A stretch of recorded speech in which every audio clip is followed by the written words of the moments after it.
Good evening, everyone. Welcome to our July 6, 2021 City Council meeting. It is 7:07 p.m. Meeting is now in session. Tonight's invocation will be led by Pastor Kelly Dupuy from Faith Community Church, and Councilman Wu will be leading the Pledge of Allegiance. All rise.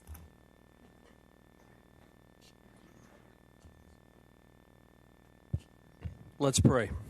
Heavenly Father, we thank you so much for the blessing of living and working in the great city of West Covina. And we thank you, Lord, for the leadership that you have established, God, to lead our city to great things and to the plan that you have for us. So, Father, we commit this meeting tonight to your loving and caring hands. Lord, we pray that you would give our council members wisdom as they debate and decide and move things forward. We pray, Lord God, your kingdom come, your will be done right here in our city. And we thank you, Lord, for what you're going to do. Father, we pray especially for those who are on the front lines keeping us safe, those in the police and fire departments. Lord, bless them tonight. Be with them, watch over them, be with their families. God, we pray that you would keep them safe and also use them, Lord, as your servants to do your work in our community. Thank you, God, for all of the servants that you have in this city. And Lord, we pray your blessing upon all of us. Thank you, God, for what you're going to do here tonight in this meeting. In Jesus' name, amen. Amen. And everyone, please put your right hand to your heart and face the flag and follow my lead. I pledge allegiance to the flag of the United States of America and to the republic for which it stands, one nation, under God, indivisible, with liberty and justice for all.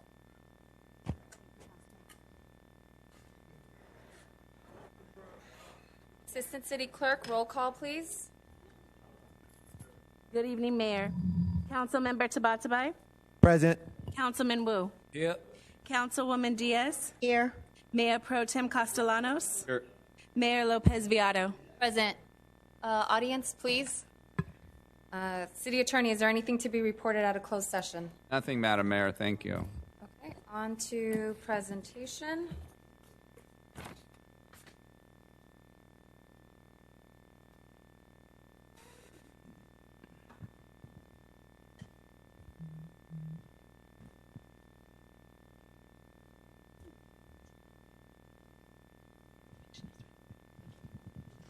So today's the proclamation for Parks and Recreation Month. I know Susie's on vacation, so we'll have Paulina come down. This resolution recognizes the importance of access to local parks, recreation, trails, open space, and facilities as a respite for all Californians impacted by the COVID-19 pandemic. We therefore declare the month of July 2021 as Parks Make Life Better Month. Just wanted to let you know that since everything is now out and open and everybody gets to feel the fresh air and breathe the fresh air and play and express themselves, everybody's so happy to be out and about in their parks. We did have our Independence celebration on Saturday, which everybody was happy to be out there. We had a council softball game, and which is great. I know during COVID, we noticed everybody's out of shape, so now they're coming back, bringing in, so lessen your injuries, start slow.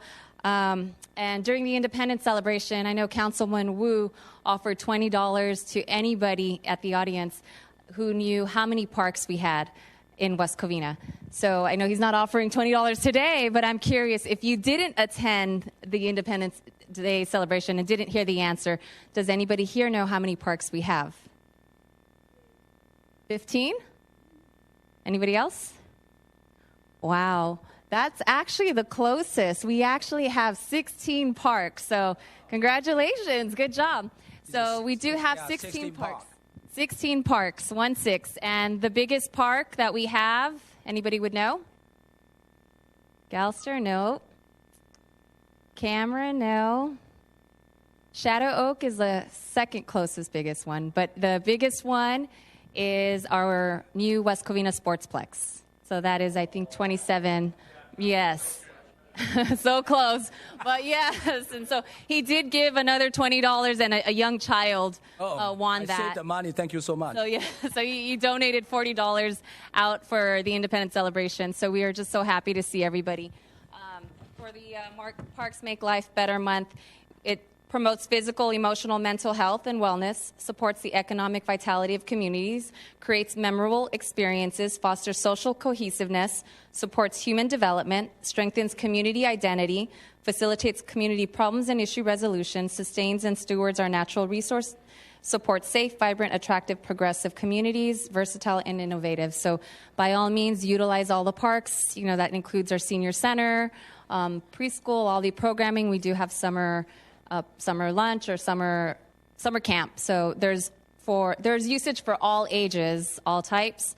By all means, let's use our parks. Parks make life better month. So we'll have Paulina take this, and let's make it happen.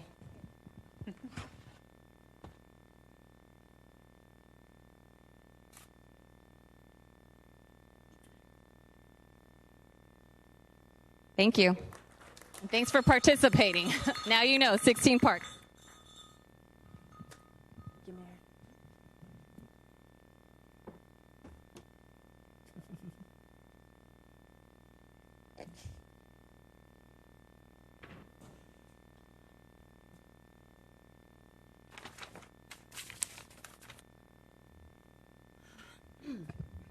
So before moving to oral communication, we do have an adjournment.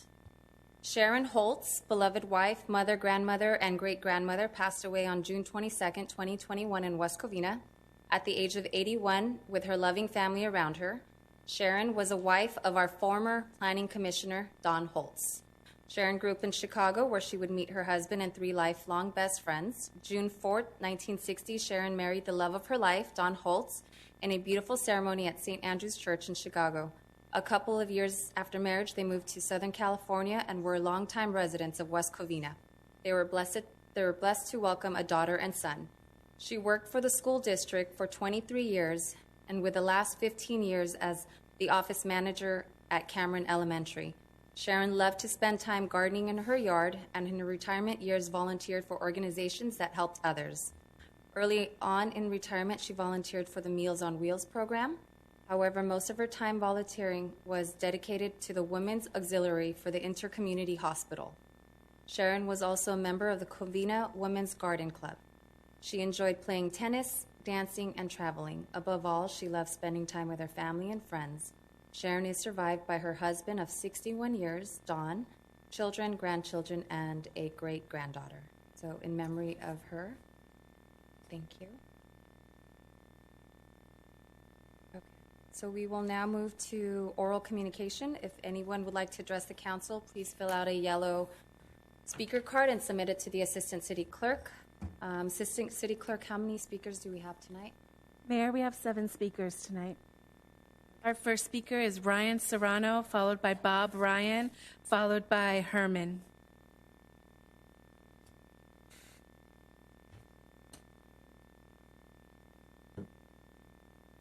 Good evening, Madam Mayor and members of the City Council.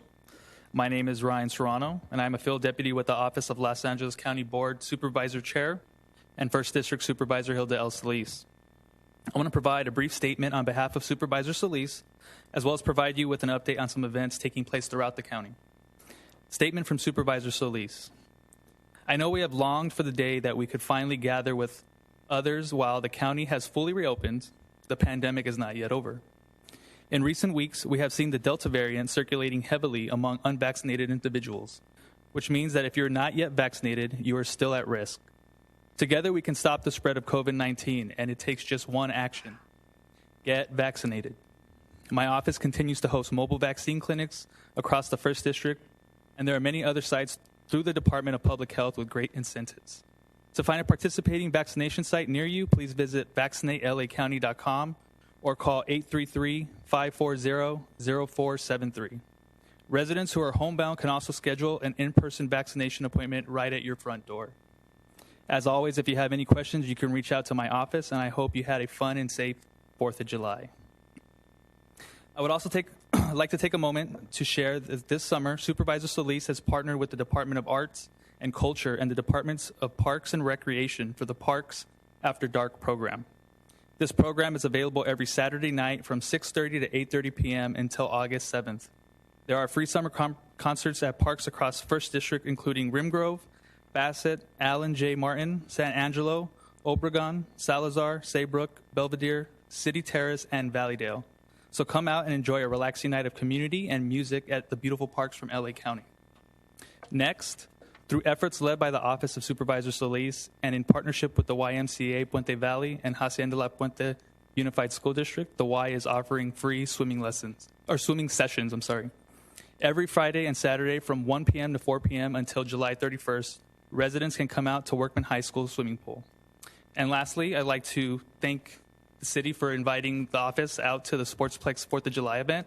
I enjoyed myself participating in the softball friendly. It was very friendly because we all looked like fools out there. But more importantly, it was a safe celebration, so thank you. And I yield the remainder of my time. Quick question, though. When would the Board of Supervisors start their live meetings, open up to the public? So that's still in the works, but it's been discussed that it's sometime later in the year, hopefully. Nothing official has been confirmed yet, though. Okay. But I will share that information with the city once we do have it. Thank you, and thank you again for playing on our team. Of course. Okay. Bob Ryan, followed by Herman, followed by John Carson.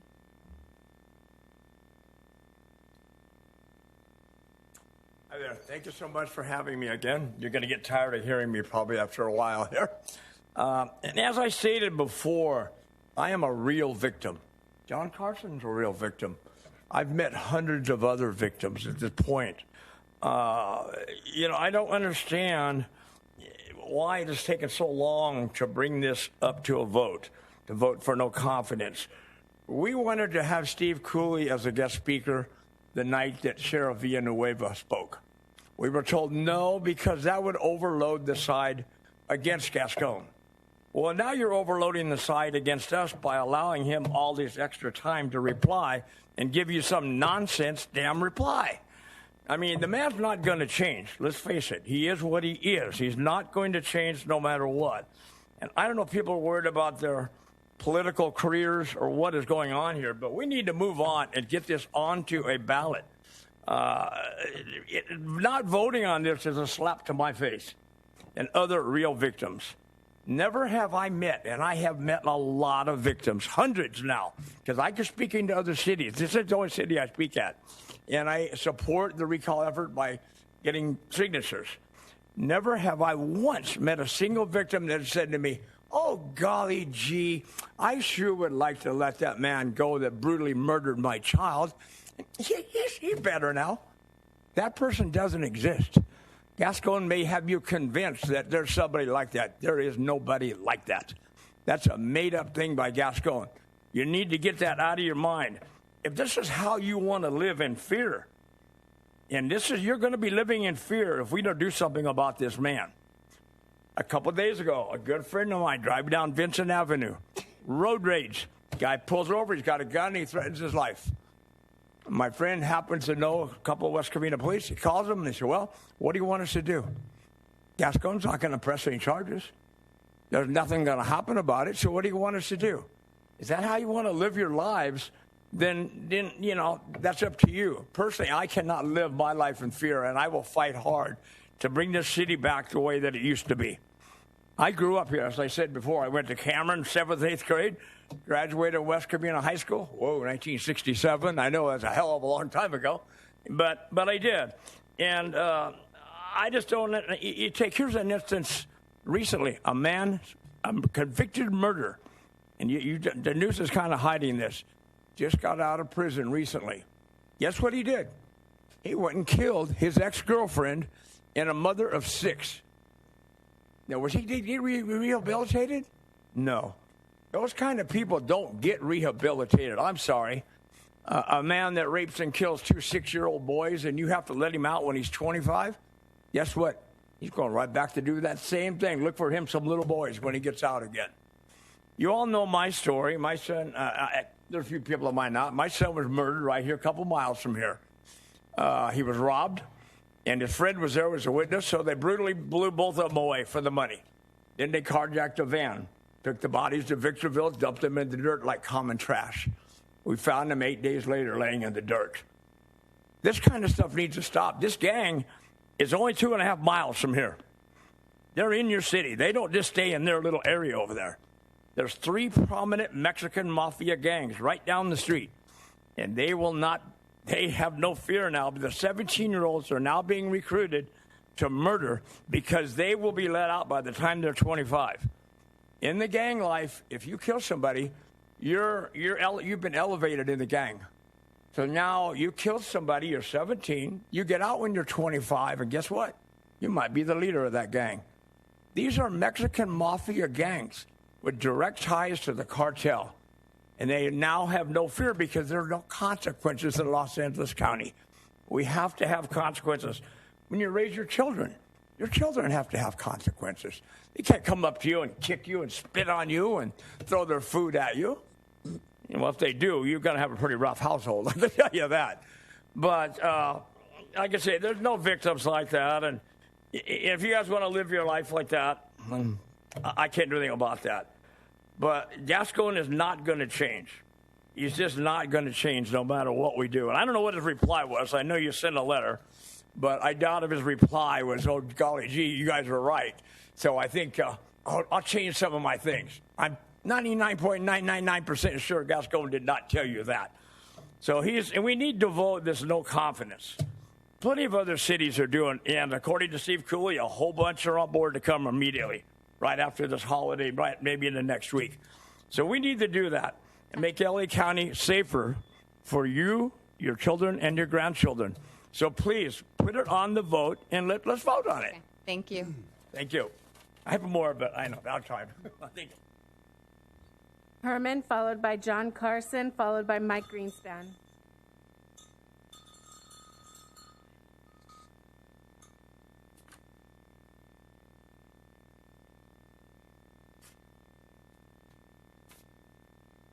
So, Mommy Lopez and staffers, welcome to free speech. But what are the restraints on free speech? We have a mayor who dislikes or disapproves of free speech. She censors, she monitors, she controls the tone and the volume of her YouTube because she doesn't want us to use vulgar, profane words. They're only words, Mommy. But you continue to traumatize not just myself, you traumatize the community by fear. And that fear was a presentation by the gentleman before me, because when I was assaulted on city property, no one bothered to look into that matter yet. But the FBI is, because I sent them that very special packet with all the damage and all the videos that you've been censoring us on, Mommy, protecting bad things that happen. And Mommy shouldn't behave like that, especially if you want to climb the ladder into Sacramento and eventually into Congress. I mean, who wants to be in Congress nowadays? You got a dumb president, you got a dumb vice president, and then we got a bunch of dumb nonsense. And look where we're at. I'm right here in this plastic little zone. But the whole issue I'm here is to talk about the erosion of public confidence in our safety. In our safety. Like when I busted my finger, Mommy, you never called me and asked how I was doing. You didn't seem to care, Mommy. What about you, Tony Wu? Where's Georgie Porgy at, your friend that attacked me? Now you guys should worry about things. Because like the embezzlement issue down there in Downey, did you hear about that one in the paper? The Downey Patriot talks about its staff falsifying on their receipts and stealing the public's money. Is that a ironic coincidence? I've been talking about embezzlement, fraud, RICO, all at local level for one reason. It's a fact. It's happening.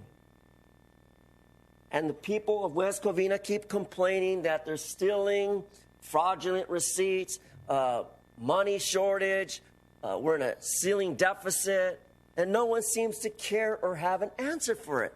But maybe I'll give you a suggestion. I would fire the administration from the top down and bring in new people to stop the stealing.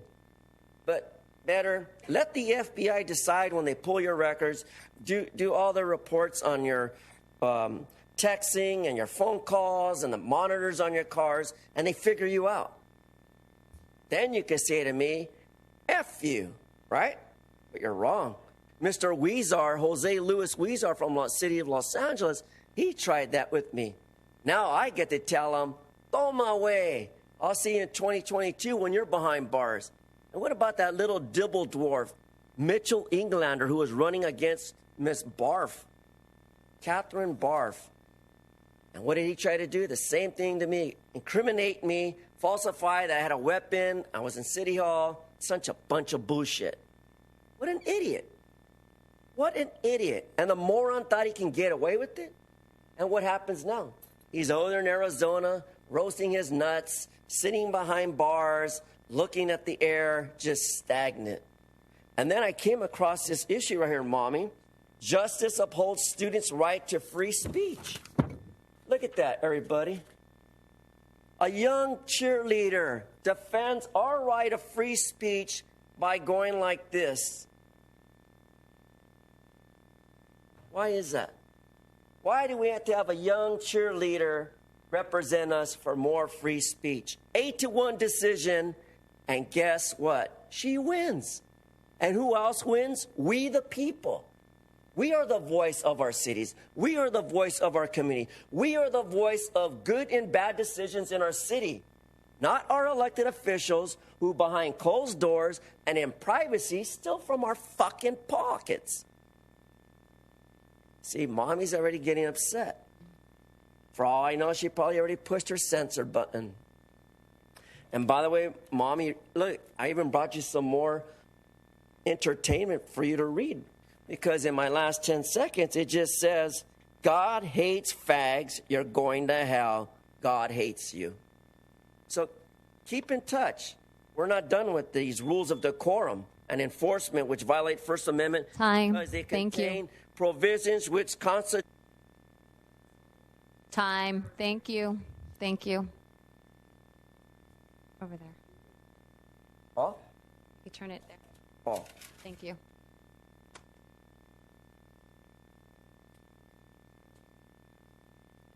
John Carson, followed by Mike Greenspan, followed by Win-Win Zhang. Oh, you left your phone, sir.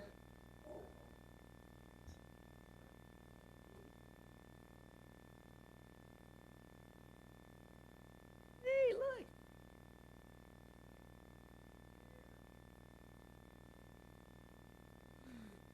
It's hard to follow that act.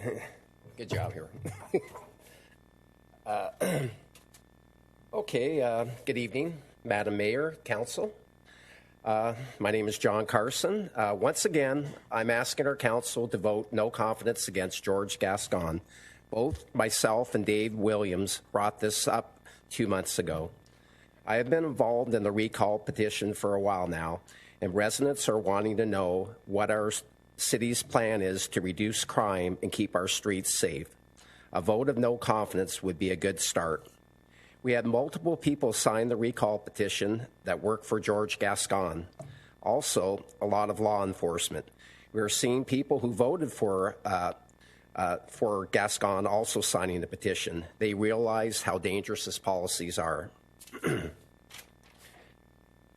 I look at a no vote as a win for Gascon and definitely a loss for our city. Gascon will be recalled and replaced. That much I'm certain of. It would be really good to know our council feels through a vote. So we really need you guys to vote. We already have a record-breaking crime wave with our current DA going easy on criminals. I can't even imagine how bad it's going to get. I really mean this sincerely. I never remember a DA being an advocate for criminals. All the years I've lived here, I've never seen that. This is very personal to me.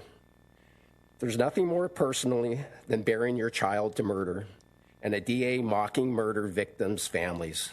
Victims' rights mean everything to me and also other murdered victims. This is not happening with our DA. Once I'm going to touch on what Bob, I saw this article this morning about a mother of 6, Fatima Johnson in LA, was just found murdered yesterday. The person that murdered her is on the run. He was just released from prison for murder. How many other cases are going to happen just like this one? Thank you very much. Brian, I'm holding on to hope that you'll vote. Thank you. Thank you. Mike Greenspan, followed by Win-Win Zinn, followed by Les Lefroy. Yes. Mike Greenspan, a Bruin butt-kicking Florida Gator, if only the UCLA chickens would come down there and get their butts kicked in the swamp in Gainesville. See, part of this coronavirus thing was they don't have fans at their games, but Alabama and Ohio State and LSU and Michigan. So they wanted to bring the level down to empty stadiums to the places where they support football. Unlike our taxpayer, big socialism's biggest failure, UCLA's football team. Now, I want to thank the person with the prayer for mentioning Jesus. If he comes back in time for Christmas, he will get no Christmas dinner at Hilda Salisa's Jonathan Club because he's Jewish. And plus, she's married to a camel jockey anyway. So you know there's no way Jesus is going to get served over there at the Jonathan Club. Or other places, too, like Tim Tebow's Timuquana Country Club. Yes, a gator throwing shade on a gator, and you don't have to be in the Bravo family. Now, for the second and fourth speakers, I want to reiterate the words I've said before. 3 words: buy a gun. That will solve a lot of problems. Nobody asks where the criminals get theirs. You get one to level the playing field. Now, we tried to ask Ryan, when will we open up the county? Because Ryan works for, after all, Open County. Open County. Well, who does Ryan work for? Broad Hilda, of course. After all, nobody seems to want to open things. We have the law library, and it's still, believe it or not, our law library downtown on First Street is fenced in. So tell me with the governor's lie and his spin about the state opening up. Well, Open County. And who should we tell that to? Zelda. Who's Zelda? Oh, remember the one who voted to ban dining al fresco and then went out to eat? Sheila Kuehl. She played Zelda on Dobie Gillis, a schemer. After all. And she didn't like it, but she drove a vet and left all the way to the bank, even though she didn't like it. So, Zelda, open it up. And if you don't like what I say, throw your dildo at me. Now, who else do we say to Open County? Mommy Barger. Yes, that blonde needs to be told Open County. She doesn't seem to want to. Nobody wants to. They want to just have Zoom meetings and take your money. In fact, Mr. Herman should get his $32 back, Ryan, for paying for the library he couldn't use last year on his property tax, as well as everybody else who paid that for the county. After all, Open County. Well, who should we tell that to? Of course, Cunt Hahn. I don't care that her daddy's name is on the building. She is not Kenny Hahn. She is just a spoiled brat kid that happens to be his daughter, and she has no clue of things. Thinks money grows on trees. Well, who is Cunt Hahn? A real twat. That's what she is. That's the best way to describe her. She has done nothing for the county of Los Angeles, or when she was on the city council, the city of L.A. But she was the predecessor to I can't breathe, Chokehold Joe, that racist white Republican pig, because she got sent off to Congress so she could fuck things up on a national level instead of just doing it on a local level, and then came back to the county where the building's named after her daddy, Kenny Hahn. Well, she's definitely not her daddy, and it shows. And her brother, James Hahn, was a one-term mayor. You know, the Republicans talked about Barack Obama as a one-term president or Bill Clinton as a one-term president. Well, James Hahn was a one-term mayor. That's it, folks. He hasn't run for anything since because he can't get elected to dog catcher. And, of course, I guess those two siblings are just incompetent, but they live on daddy's silver spoon, political silver spoon. Yes, now, one person with Ryan's office said, she let it out, it'll be open in September. I'll believe it when I see it. But remember, open our county. Thank you. Wen Zhang, followed by Les Lefroy, followed by R. Robinson.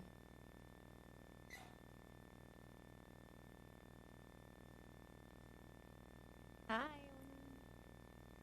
Good evening, Ms. Mayor, City Council members, City Manager, staff, and everyone in the audience and watching at home. My name is Wen Zhang, and I'm the West Covina Library Manager. Well, West Covina Library reopened with select in-person service on April the 19th, and I just got an update on library open hours. Starting from next week, Monday, Wednesday through Friday, the library will open from 10 to 6, 10 a.m. to 6, and Tuesday we open from 12 to 8 p.m. And we also continue to provide sidewalk hose pickup service upon request. And the library also provides in-person programs for children and their families outdoors. And many thanks to the city's support and assistance, we are holding special events for children on the grass area in the Civic Center in front of the library. And every Wednesday in June and July until July the 21st. So every Wednesday we have 3 programs, 11 o'clock, 2 o'clock, and 3:30 o'clock. So the morning programs are for young children ages 3 to 5. Afternoon 2 programs are for ages 6 to 17. And I don't want to mention the program, the details. Please check the library's website for details, or you can call the library. And the library phone number is 626-962-3541. And pre-registration is required for all these events. Please register. You can register online or call the library. Again, the library phone number is 626-962-3541. And I also have an announcement to make. West Covina Library will be closed for a refurbishment, likely the last week of July or the beginning of August. And so the AC systems, the ceilings, and the lightings will be all replaced. And we also have a new carpet and paint, and also we'll have a lot more electrical power outlets. And these are the highly demand. So I'm glad we are going to finally got a budget to have this done. But the constructions may last for about 4 months. The library is big, very big. And until probably in November.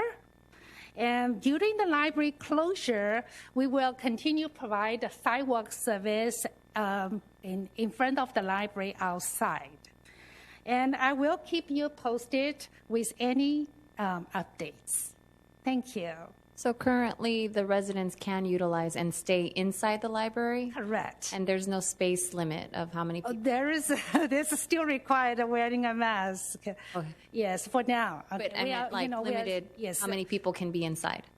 How many people? We said 75% capacity. And but as long as sometimes it reached the capacity, and I would just visually see as long as everybody is keeping 6 feet social distancing, there's no problem. We'll still let people in. But because the library is kind of big, and so we do not have any problems. But the AC still works. Yes, but face mask is required. But we, as soon as we receive update from the county Department of Public Health, and we have to follow the guidelines in order to remain open. Just wanted to make sure so residents can enjoy reading a book while staying cool in the summer. Okay, thank you. Thank you. It's so good to see you. Thank you for coming. Les Lefroy, followed by R. Robinson.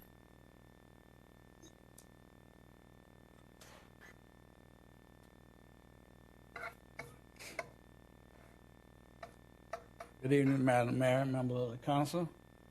As she stated, my name is Les Lefroy. I've been a resident of West Covina for many years. I knew members of the previous council, the council before that, and the council before that. I reside in District Number 4, between the two high schools. South Hills on my east, West Covina on the west. I moved to West Covina years ago from Monrovia.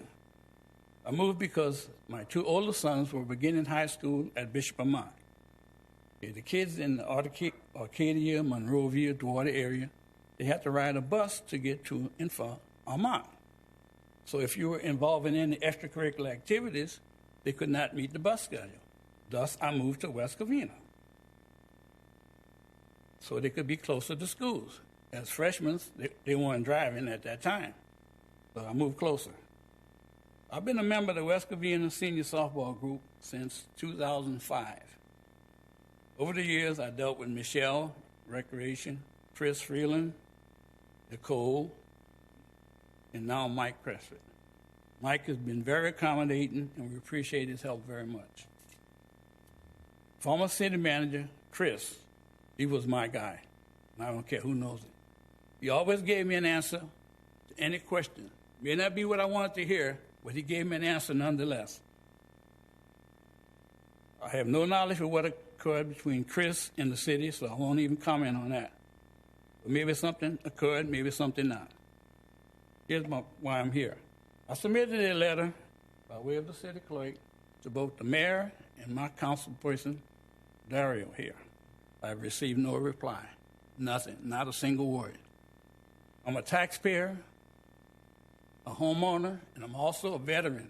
I think I deserve a reply from somebody, okay? As I say, I'm a taxpayer, okay?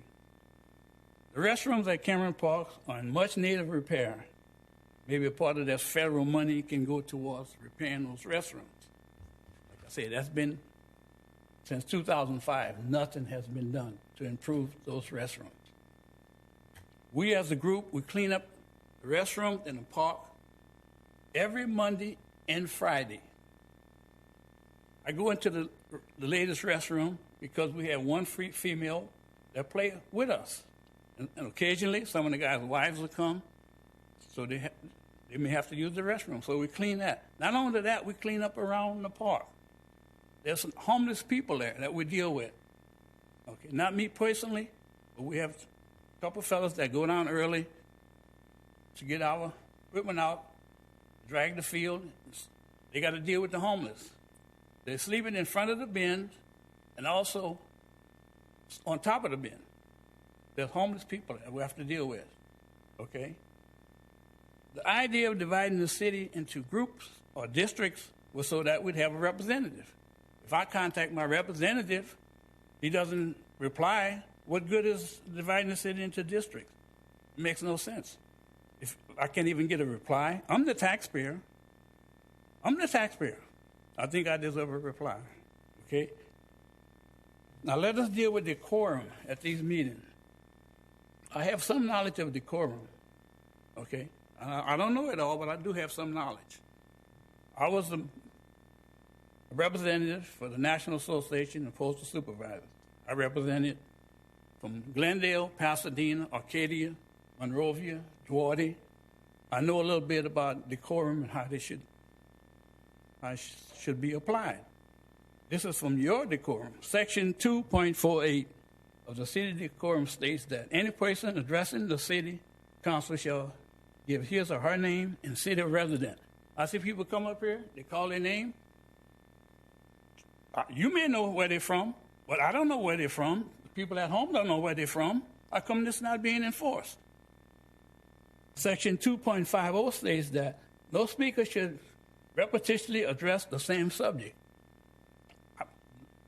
When I come to a council meeting, which is not very often, but I do appear every once in a while, I hear the same people addressing the same things, the same people addressing the same thing, and nobody says a word. If I were to speak from this audience, I bet someone would have something to say. The guy was here ringing the cowbell. Come on. Nobody says anything. The guy's ringing the cowbell. Come on. This is a first. I've never seen that before. And the other guy, he cusses like a sailor. You know, he talk about free speech. You know, he. Thank you. My time is up? Time is up, but Okay. we have a few things. We did address those issues, and city attorney will address it when the city manager gives a report. And as for the letter, please forward that along, and we'd like to see that. Okay, and then, And I'll get with you at the end of the meeting, too. There again, thanks for your time. thank you. Which park are you talking about? Is Cortez Park or Cameron Park? Cameron Park. Cameron Park. Yeah. Okay. I'm familiar with Cortez. I live right by Cortez. I can throw a rock and hit Cortez from my house. So at the end, the city manager will address all the comments. Thank you. Robinson. Good evening, Council. Bill Robinson, resident. I came to address the consent calendar item number 1. The flu season every year lasts, depending on variabilities in the weather, generally from December to April, through April. And the consent calendar is addressing the issue of a local emergency. State law in many states, by legal definition, an emergency lasts up to 120 days. And here we are in July. The flu season is long gone, but earlier in the meeting, somebody addressed the issue of living in fear. The fear-mongering in the media has kept the population pretty much on edge for about 16 months. And all this to sell a vaccine which perhaps has unintended consequences. I don't know. We're all guinea pigs, and we're all going to find out. In the short term, they say the vaccine is safe. We don't know the medium term or the long term effects. We won't know that for 5 or 10 years, and I've got my fingers crossed. Anyway, tonight's consent calendar speaks to the issue of a local emergency. And in a genuine emergency, the executive needs a lot of power to react. The local legislature, the body being yourselves, my understanding is that in a local emergency, the executive makes the decision, and in an emergency, the local legislature ratifies those decisions. Well, I can't find an emergency anywhere, and we've been without a government for a long time, and I wish you folks would step up and be policymakers and be a local legislature and take holds of the reins of government and be a city council. Don't be a body that ratifies the actions of the executive. It's not necessary, and I just don't understand it. So, I mean, even Uncle Newsom has woken up, and the state is slowly opening up, and I don't want West Covina to fall behind. We need to get back to normal life and normal policy making. And I'll yield back my minute and 28 seconds. Thank you. Thank you. Mayor, we have no further speakers. Okay, so City Manager, may you please respond to public comment concerns? Thank you, Mayor and Council, members of the public. Good evening, and thanks for the chance to respond to a couple of the comments that were made.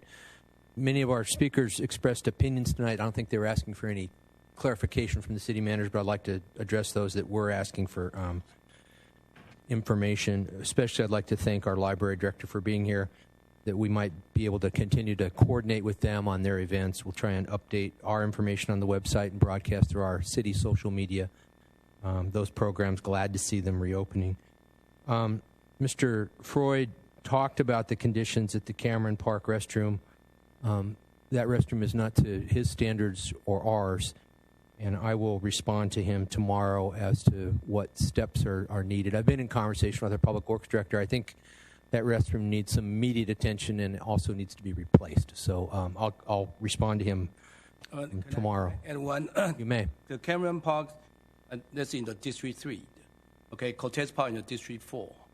Okay, so, but no matter what, we will take care. Okay, you send an email or any concern to address to all the city council. No matter what district in, we will address to the city manager, have to take care. But just want to share with you, Cameron Park is located on District number 3.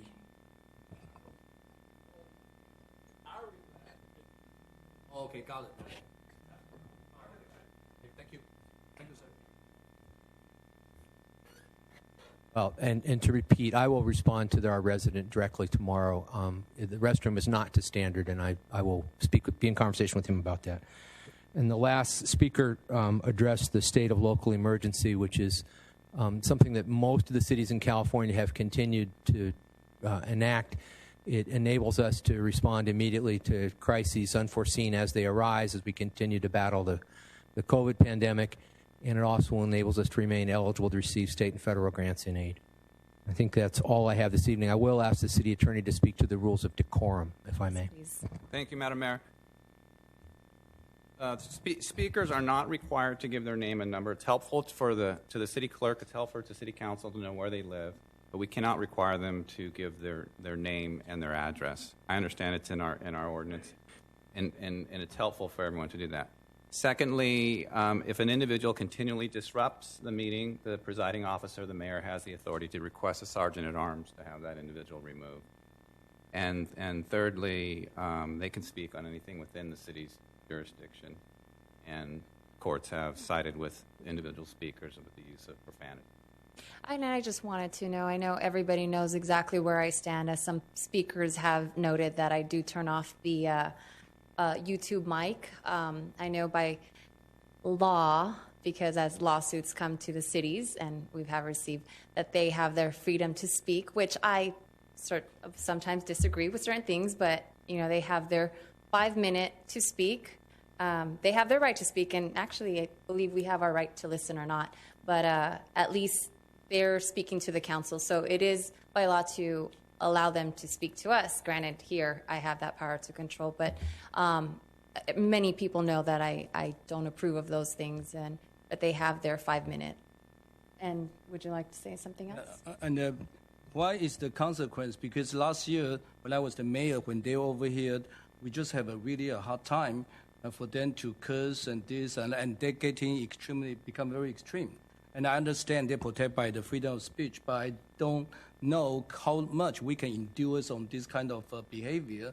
I understand we have a consequence, okay, because based on you told us, they are protected by the freedom of speech. So maybe you can tell why we cannot do anything, why we cannot sort them out, what we worry about, what you told us. Consequence, Madam Mayor, the consequence would be if this individual... Is your mic on? Yes. Okay. It's on. The consequence would be if this individual is disrupting, an individual speaker is disrupting meeting in any manner, and you have warned them, and you've warned them more than once, and they continue to disrupt the meeting, then you can have the sergeant-at-arms remove them. That is a consequence. And or you can mute their mic, comment to them as well as per language, I think you say. But other than that, they have their right to speak on any matter on the agenda or within the jurisdiction of the city for their time allotted. And I also noted, I know sometimes when individuals speak with not just slur language, I mean profanity, racial, all that, doesn't mean that we're sitting here that we're tolerating it. They have their right to say all those as well, correct? Madam Mayor, that is correct, and we always ask speakers to speak to the council, to not turn around and speak to the audience. However, there are times when there's something good happening in the city where we turn around and the audience claps, and so we can't differentiate between those times when someone rings a cowbell. If they're continually disrupting this meeting, the presiding officer has that authority in our Muni code to ask them to stop. If they don't listen to you, then you can ask the sergeant at arms to have them removed. Okay. Well, thank you. And just to let everybody know, though, unfortunately, I do apologize for those who are sitting there who also has to hear it as well, but rest assured that I will turn off the mic when need be. Okay, anything else? No, thank you. Okay, on to the city manager's report. Good evening again. I do have just a brief report tonight. In the first slide, there's a picture showing some new light fixtures being installed today in the city parking structure. I think it's a mini portrait into the future.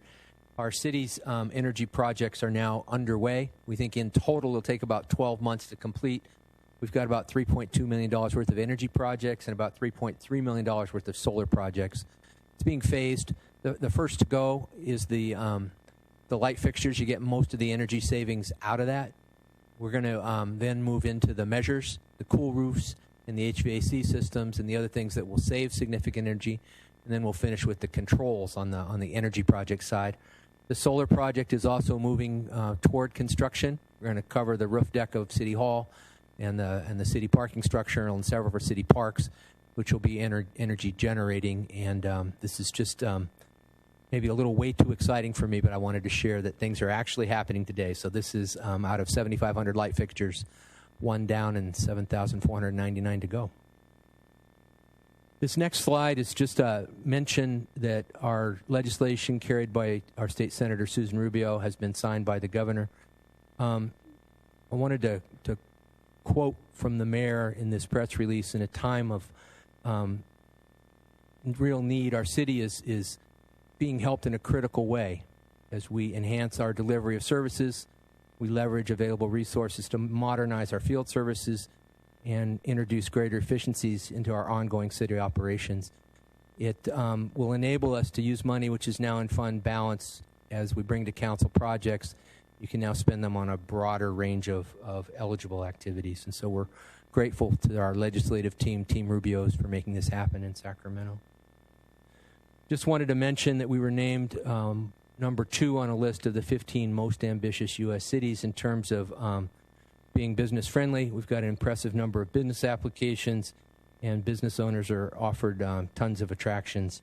And it's not every day you get good press like this, but we were pleased to receive that recognition.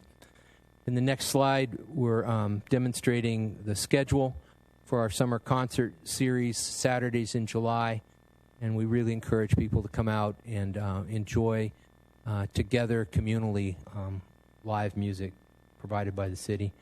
These next couple of slides show the city parks coming back to life, this one being the Sportsplex complex. And that was a nice thing that we were able to announce to the world that we're opening for business. And then lastly, I wanted to remind folks that we are now in the care and custody of LA County Animal Care and Control. So anyone that needs to register a pet, to get a pet license, or has need of animal control services, please contact the County of Los Angeles Animal Care and Control. That's all I have this evening. Thank you. Thank you for highlighting the good and the improvements. Good stuff. Council, is there anything you'd like to pull from the consent calendar? Start 4 and 5. Well done. Are you? Oh, wait. You're Excuse me, Mayor, if I could contribute. I'd like to pull off your calendar tonight. That's item number 5 regarding the purchase of a vehicle. Okay, so that's out? Yes. All right. 3? 4, yes. 3, 4, and I'll like to pull out 8. So 3, 4, 8. Well, and 5. That's pulled by CM. So do I have a motion to approve the consent calendar items 1 through 8 with the exception of 3, 4, 5, and 8? So move. Second. I have a motion by Councilman Wu and a second by Councilwoman Diaz. Councilmember Tabatabai? Aye. Councilman Wu? Aye. Councilwoman Diaz? Aye. Mayor Pro Tem Castellanos? Aye. Mayor Lopez Viado? Aye. Motion passes 5-0. On to item number 5, pulled by, is it Councilman Wu? 3. Excuse me, I believe item 3. 3 was out. 5 is out. So 3. That's yours, right? Councilman. Okay. Mayor Pro Tem Castellano, go ahead. Thank you, Madam Mayor, and thank you, Kelly, for Good evening. coming up here. Basically, what I'm looking for is just some detail in terms of the study that's going to be performed. Also, I noticed that they're going to be doing a survey. I just wanted to understand the methodology, and also will that list be retained for ongoing communication and further future surveys? They're doing a couple of different surveys. They're doing a community-wide survey and a transit user survey to assess needs, maybe why folks choose not to use and what might incentivize them to use public transit. So those 2 surveys will be available in copy and digital copy. Digital copy will be done through SurveyMonkey, and we're also holding a couple of community meetings. So typically in those meetings, you'll have sign up sheets and the breakout sessions and things of that nature. I'm sorry, can you speak or bring the mic up? I could barely hear you. Is that on? It's on. It's just maybe bring the mic up. Okay, I'm higher, sorry, I closer. mumbled. Thank you. Okay. Couple of surveys: transit user survey, a community survey to assess needs, and do we? Sorry to interrupt. Do we have a listing of everyone who currently uses our buses? Is there any kind of like check-in, step-on, or any? No, there isn't. For the dial-a-ride, there is. Yeah, for dial-a-ride, I could understand how and why we need to know who we're picking up. But could you request them to be, even before the survey begins, start just handing out the notification that the survey will be taking place? Yes, we can do that. I really want it to be a good, legit survey with really touching as many people as we can so that they know It'll be that this is publicized. available to them, but also that we're trying to look at how to make it better. Right. It'll be publicized through a media release, and it'll be up on the city's website.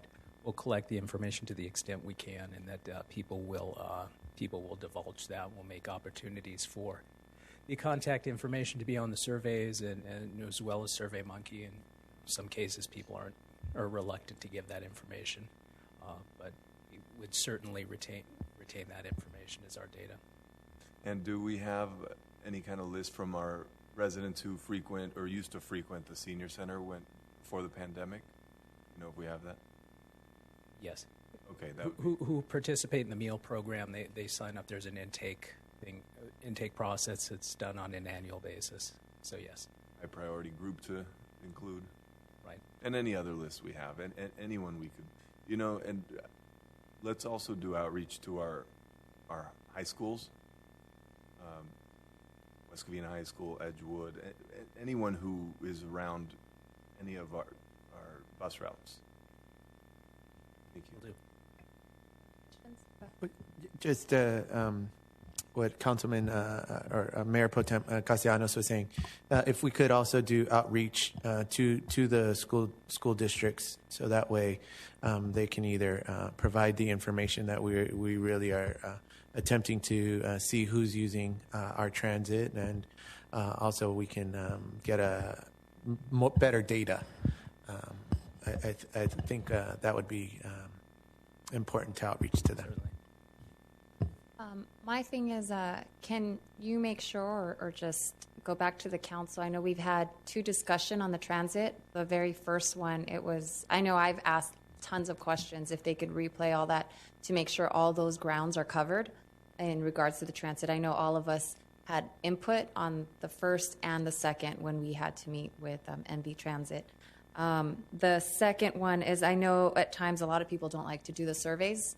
A recommendation is also, if they could, for a certain amount of time, the ridership of those who actually utilize the bus, if someone can just, to help them do the survey, because you have technology issue, language issue, or whatever it may be, so we could get a real data on that. And the biggest concern now is, because they haven't done that, the location and the stops, wherever it's the most need. Now that we have like the Sportsplex, it goes directly inside to the Sportsplex or in front of it, among any other businesses that we currently have, the location of the parks, so that they fully utilize the city's resources. So make sure that locations and the ridership is taken into consideration. Right. Okay. Anything else? Oh, Councilman Wu. Kelly, I think last time we talked about this a couple of times, and our suggestion is we need to have our active transportation plan. So we have a networking of each of transportation with all this, and transportation, including dial ride, including last time we talked about Uber, and we're talking about, the Go West, and how we connect, and even with the Full Hill Transit, how we connect to much easier for people to utilize, and for our senior, easy to dial ride, who is qualified, and I think we lower the price to 50 cents. So with promotion, and let people know they can use all this, and at the same time, if we have a plan, active transportation plan, maybe we can know, survey the route and negotiate something much more, useful for people, increase the ridership. But otherwise, you just see a bunch of empty, vehicle and buses and driving around our city. You don't see any people utilize. So hopefully, with this opening and with much more popular or much more demand, we can connect maybe the shopping mall to office around that Prince of Valley. Maybe a route, in the south side, maybe it's easy for them to have a ride into the north to the hospital and this and that. So maybe we can all put this network together, utilize, so our transportation plan. Yeah, point of the evaluation is really to inform the next RFP and see how we're going to proceed in terms of either. How's the pilot program going with Uber? 25. 9-1 is the target I was given this morning. What? I'm sorry? September 1st. Oh, September 1st is the start date. Right. That's what I was told this morning. MV has finalized a contract with Uber.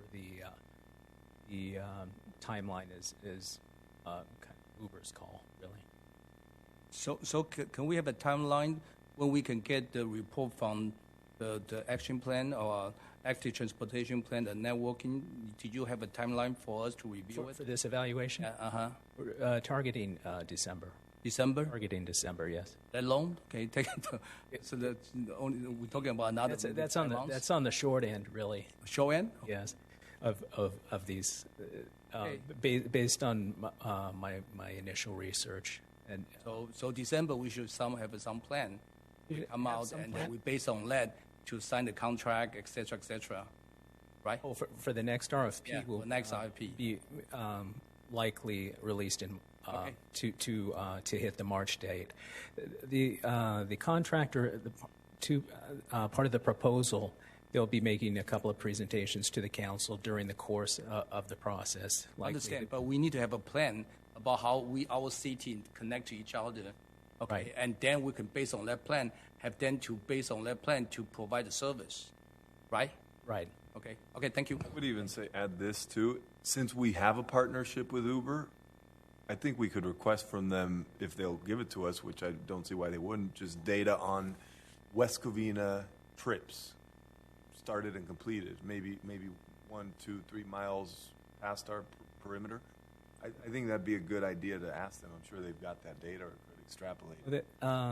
That was a concern that came up in the contract negotiations with Uber and MV, that any data collected through Uber's app, Uber retains that.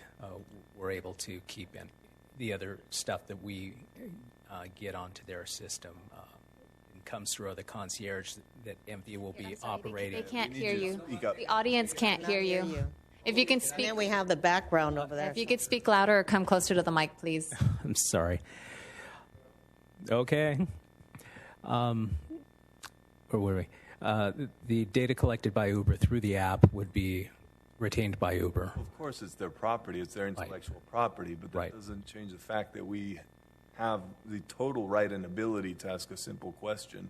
That question is, would you please share that with us based on the fact that we're giving you business and this would be better for all, including and especially giving them more business in the future if they could do this better than anybody? Simple I'll ask. I'll ask. It was my understanding from the comment that they would hold on to that, but they would pass on the ridership numbers, not specific rider data. Okay, well, then I want to ask them myself if you would set that up for me, please. Yes, we'll do. Councilman Yeah. Tabatabai? Do we have the capacity to set up QR codes at the stops so people could just take a picture to send them to the Survey Monkey? Is that something that we can do?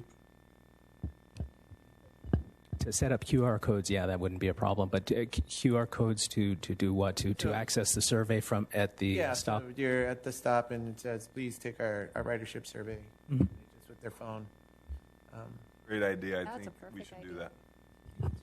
They're there anyway, sitting down, and if it's right there, they could just access, because you don't have to remember what to search or what to look. It's already there. Scan it, and then input the survey. Mhm. Thank you. Anything else? Any other questions? Okay, well, you know Thank you. where, Thank where you. to go. Thank you. Thank you. Yeah. Oh, yeah. Or do I have a motion to approve? I'll make a motion to approve. And I'll second it. Roll call? I have a motion by Mayor Pro Tem Castellanos and a second by Councilwoman Diaz for item number 4. Councilmember Tabatabai? Item 3, right? Not 4. Item 3? Excuse me. Okay. For item number 3. Councilmember Tabatabai? Aye. Councilman Wu? Aye. Councilwoman Diaz? Aye. Mayor Pro Tem Castellanos? Aye. Mayor Lopez Viado? Aye, motion passes 5-0. Now to item number 4, pulled by Councilwoman Diaz. Thank you, Madam Mayor. First of all, I'd like to thank the city of Laverne. Oh, we're going to have a presentation? No? Okay. I'd like to thank the city of Laverne for allowing us to use their Quint while ours is in the shop. But my question is, what's going on with ours? What happened? Is it in service or is it getting repaired for something? Good evening, Madam Mayor, Council, staff, Fire Chief Capelli. Currently, our Quint is in South Coast. South Coast, the company that works on our Quint, it has a rear end problem. The rear end has been removed and it is apart, and it's been waiting for the part to show up from Texas to be installed in the vehicle and put back together. Wow. So we don't have some sort of a date or ETA? They said within 7 days, and that was on Thursday. Oh, okay. So hopefully this week it'll be back together. That's best guess, but repairs. Okay. So we'll just go ahead and keep the Quint from Laverne for as long as we need it? I mean, they don't have, no? No, ma'am. It's currently returned. We needed a Quint because we have 2 trucks. One that is Quint capable, which means it has water and a pump, and we have one that does not have water and a pump. The one that does not have a water and pump, we call that Truck 2 is its numbering system. It was out of service getting its ladder certified, so we didn't even have it in service. As well, we did not have a reserve fire engine to put in service with it. We have to put them together. Since the truck company is now being utilized as a fire engine at Station 4, we have to put those together so we still keep water in the district. And since we didn't have the truck and we didn't have even the fire engine to put them together, we borrowed a Quint that was available from Laverne. And they needed it back for some testing of their own, and our truck came available and a fire engine came available. We were able to marry those together and create a makeshift Quint. Oh, okay. And that's what's in service right now. Okay. The only problem with that is we have to have somebody drive the fire engine. It's a second piece of equipment. Okay. Okay. Thank you. Mayor Pro Tem Castellano? Yeah, Chief, I know the Quint precedes your time, but do you know how many warranty repairs we've had on the Quint thus far? No, I don't. I'm not Could you familiar please exactly check into that and see if lemon laws would apply here? Because I think we got a lemon. It's had the normal problems. The problem that had was constant problems with that vehicle was the DEF issue, and that's the diesel problems that was throughout the diesel engines throughout the industry. And they finally found out the problems it was a mechanical issue that identifies the sight glass of the fluid going through if it had particles in it or not. We haven't had too many problems with it. We did have a number of transmission issues that went out to get repaired. However, that was possibly related to the accident that was in, that couldn't be identified, and it was fixed. This was a transmission damage. One of the pinions in the transmission went out, and it just broke, and it just blew apart. The first time we've had the actual rear differential. It is under warranty repair currently, right? Currently, as far as we know, it's under warranty repair is what we were told. Initially, we thought no, but we realized it is warranty, right? The last I was told, it's under warranty repair. They're waiting for the part from Texas. I think we might have a lemon claim. I mean, that's an expensive, what was it, 1.2 million from what I recall. Expensive apparatus to have as lemon. We can look into what repairs have been the same. From my understanding, I'm not an expert on lemon laws, but I know it has to be the same thing. I'll ask him. I'll reach out to him. I think it has to be the same issue over and over and over. And I don't think. Oh, it doesn't. Okay. Warranty repairs, whatever they may be. You will get a report from Fleet of. And there's a ton out there, so we could ask around. But I just think it has not performed to what we thought it would. From what I could see.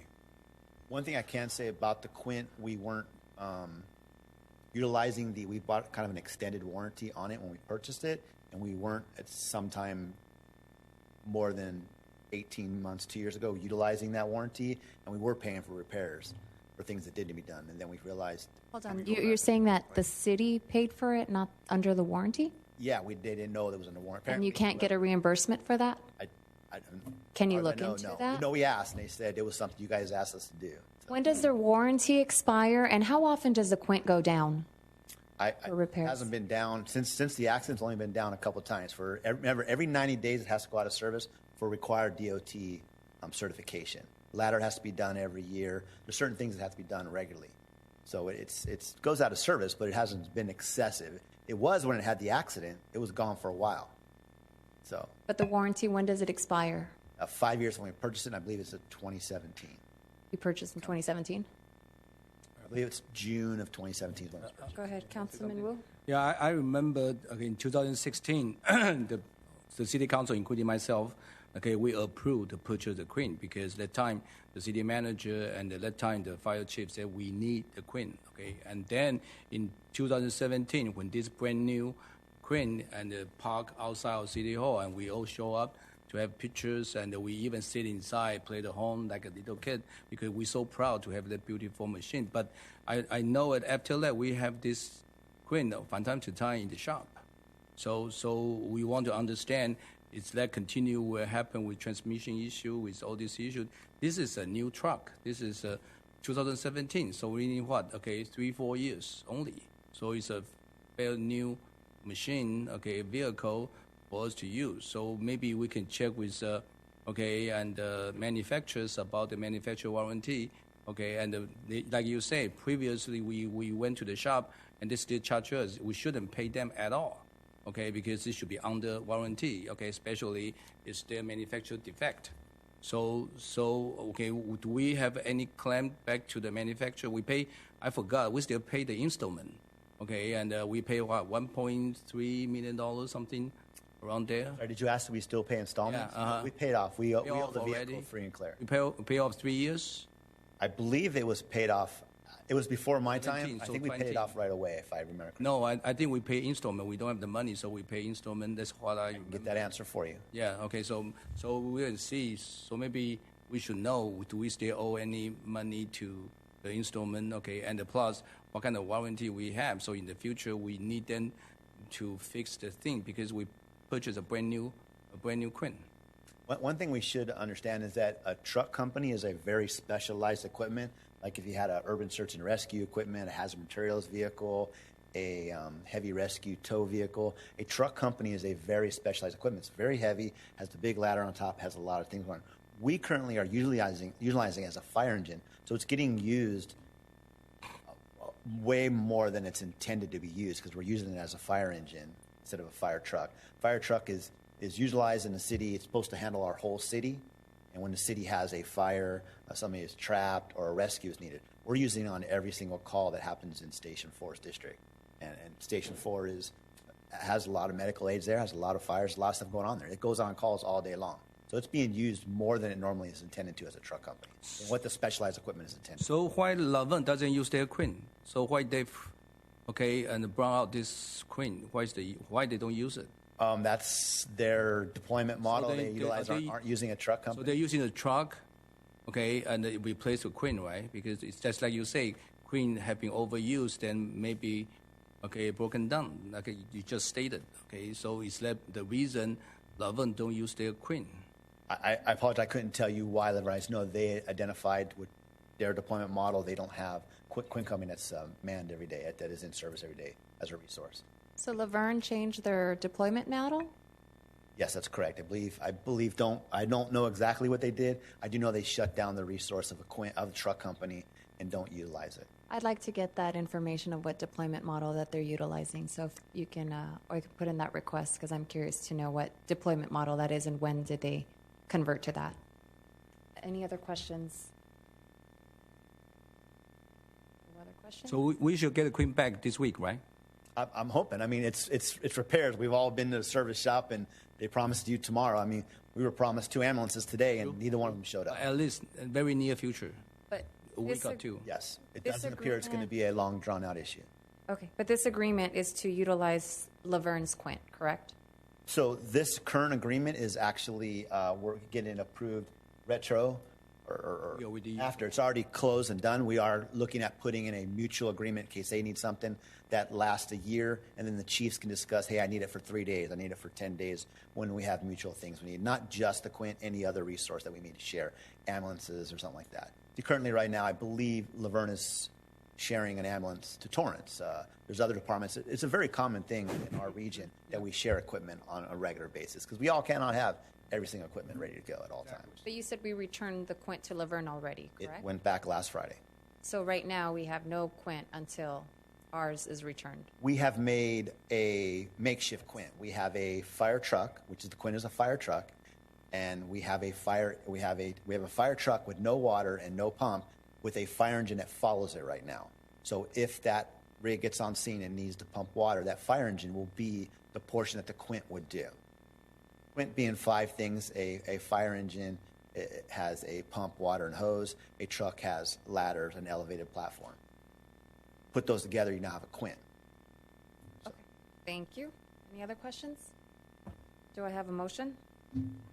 I'll move. I'll move the motion. Thank you. Second. Roll call.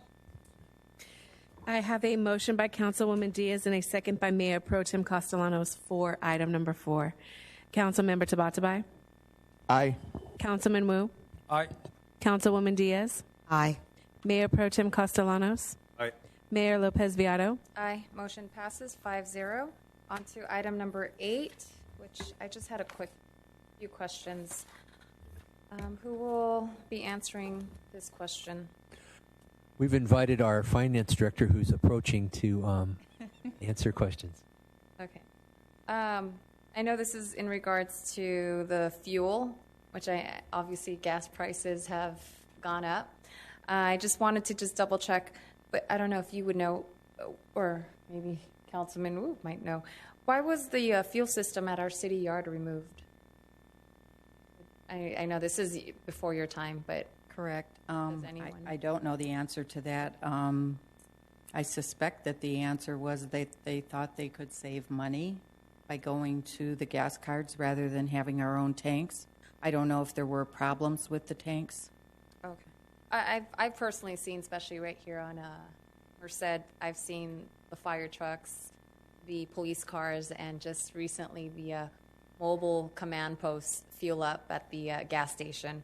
My question is, I know that they're using the cards. Is there a way to prevent them from using it for their personal vehicles? We do monitor that. and watch how the cards are being used. I know both in public services and in finance when we receive the bills, we, because they have to put their employee ID number in there. And so we can see how much they're fueling up, how often they're fueling up. It's pretty hard I believe they put the number of the car also in there. So we monitor it as much as we can to look for anomalies to make sure that they're not using it for personal use, like, 2 times in a day or, things like that. But, and we haven't noticed anything to date. We just looked at this recently. And staff does the city utilize the mileage system? Yes. Like if they use their personal vehicles? Yes. I can add to that. So the vehicle card does include the mileage, so they have to include the mileage of the vehicle that they're fueling up for. Well, my question is... we do. So that is for their personal vehicles? If they're using their own cars on city business, we do reimburse for the mileage. We get very few of those requests. No, I just want to make sure it's separated, that they utilize the reimbursement versus utilizing the fuel card. So those who are on mileage are not utilizing the fuel card, correct?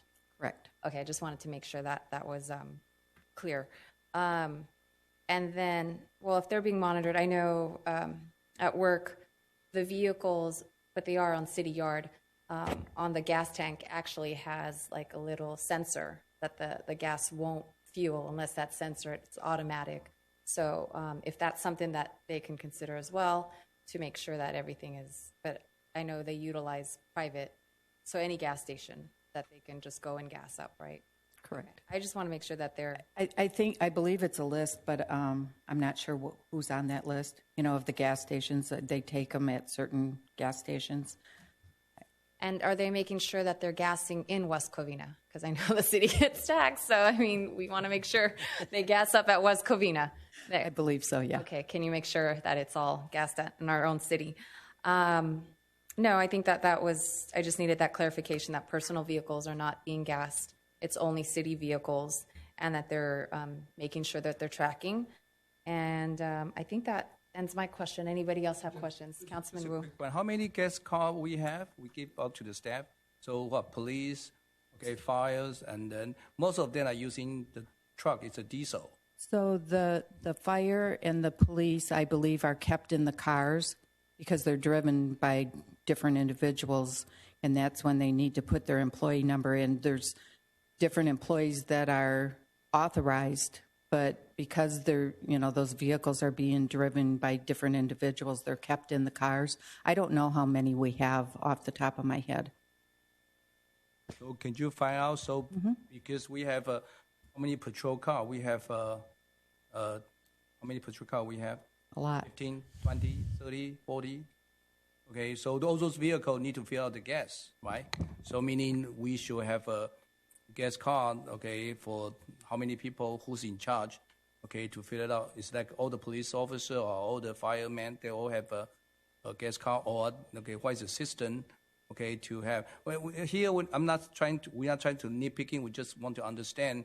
We want to approve this. But at least we should know. How the system and how many cars we give out and how they fill it up. We trust our firefighter, we trust our staff. But at the meantime, we want to make sure. And how many cars we give out and what is the control, what is the system. Is the card linked to the person or is it linked to the vehicle?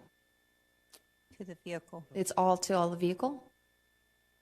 Well, they're left in the vehicle, but individuals, because different individuals drive them, they have authorization. And I don't know if somebody... Thank you, Ken. The captain here. The captain to help out. But one more question before he continues. The city trucks, all the city vehicles, not police and fire, those all get... those are also using the fuel vehicles, right? That's correct. And they gas up at the private ones as well? Yes. We're out on one company for the fuel cards. Okay. No, really quick. What's the year gas budget we have? how much money we spend on the gas, just for the gas, 1 year for old. Here, It's in the report. 1819 on second, 594,957, and 1920, 559, and right now currently it's 445. But then nobody should have been driving because of COVID, anyways. Most likely, I mean, yeah, except fire and police. Yeah, we're $500,000. But gas, like I said, gas prices, they just passed the gas tax July 1st. It went up. Thank you, state of California, I guess. It's up. So go ahead. You can go ahead and continue. I just wanted to help Robin out. For the police department, the gas cards are assigned to a car. So in patrol, we have 30 patrol cars. They're all assigned to the cars. And then like our detective bureau and admin staff, they're assigned a car while they're in that assignment. So all the cars are assigned to a car. They'll be the same person driving those cars for the length of their assignment. So we have roughly, if I had to pick a number, about 70 gas cards at the police station that's used. Roughly 70. About 70 cars that have gas cards, yes. So all the users are authorized, everybody in the police department is authorized to use the card. So if you fill up, if you happen to be driving a certain car, you can go to the gas station.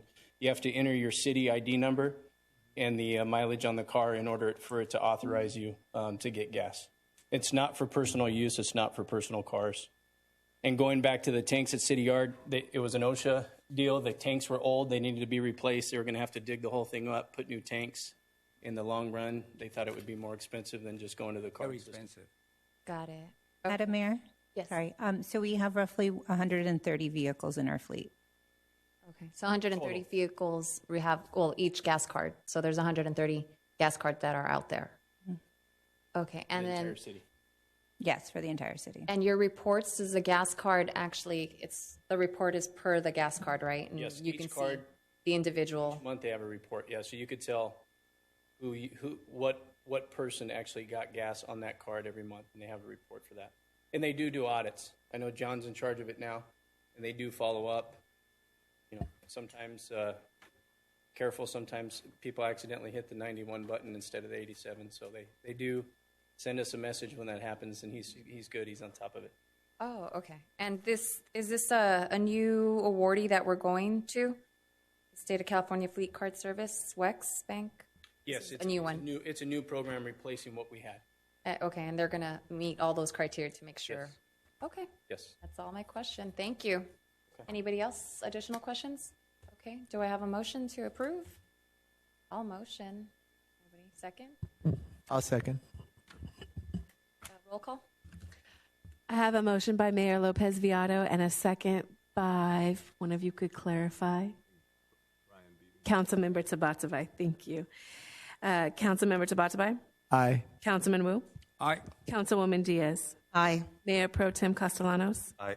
Mayor Lopez Viado? Aye. Motion passes 5-0. That ends that. Now on to public hearings. Item number 9. This is the time set for public hearing of the City Council to consider the approval of a resolution that levies the assessment for the West Covina Auto Plaza Business Improvement District area for fiscal year 2021 to 2022. Notice of this hearing has been published as required by the California state law. Would the city clerk verify the proper legal notice that it has been given? Yes, proper notice has been given, Mayor. At this time, I shall open the public hearing to consider the approval of resolution that levies the assessment for the West Covina Auto Plaza. When you come forward to the podium, please give your name and the organization, if any, which you are representing at this hearing. And there will be first a presentation of the staff report, then we shall hear comments from the public. So, Mr. Carmody, who will present the staff report? And ask our Assistant City Manager to give this report. Okay, go ahead. Good evening, Mayor and council members. The item on the agenda tonight is a resolution seeking to confirm the annual report filed by the West Covina Auto Plaza Association Business Improvement District and levy an annual assessment that will be placed on the Los Angeles County tax rolls for the coming fiscal year. The Auto Plaza consists of 7 benefit zones and is comprised of 7 dealerships extending from Envision Audi to Norm Reeves Honda and the Toyota dealership. It was created for the shared cost and usage of the reader board sign in marketing the dealerships within the Auto Plaza BID. Since the BID was established, the sign has been replaced and upgraded to an LED sign. And part of the assessment you'll be voting on tonight will go towards a repayment of the loan the city provided the Auto Plaza BID, as well as cover expenses including insurance, landscape maintenance, electricity, and other costs. In order to get to place the assessment today, a couple of things had to occur. First, the Auto Plaza Advisory Board met on May 26, 2021 for the annual meeting where they recommended the budget and voted to approve the annual report for fiscal year 2021-2022. On June 15th, we presented a resolution to the City Council where the date and the time for the public hearing was set. And tonight you will be confirming the Auto Plaza annual report to levy the assessment for the upcoming fiscal year. The annual report includes a total budget for fiscal year 2021-22 of approximately $125,000. It includes a repayment of the city loan for the LED sign and a 6-month operating reserve that is required pursuant to the loan agreement with the city.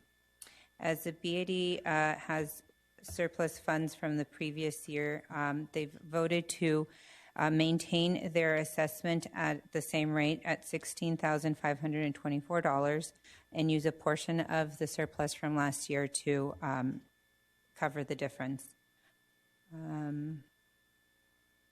The assessment includes the cost of maintenance, electricity, programming, the loan repayment, insurance for the reader board sign, as well as landscape maintenance for the monument sign on the corner of Garvey and Azusa.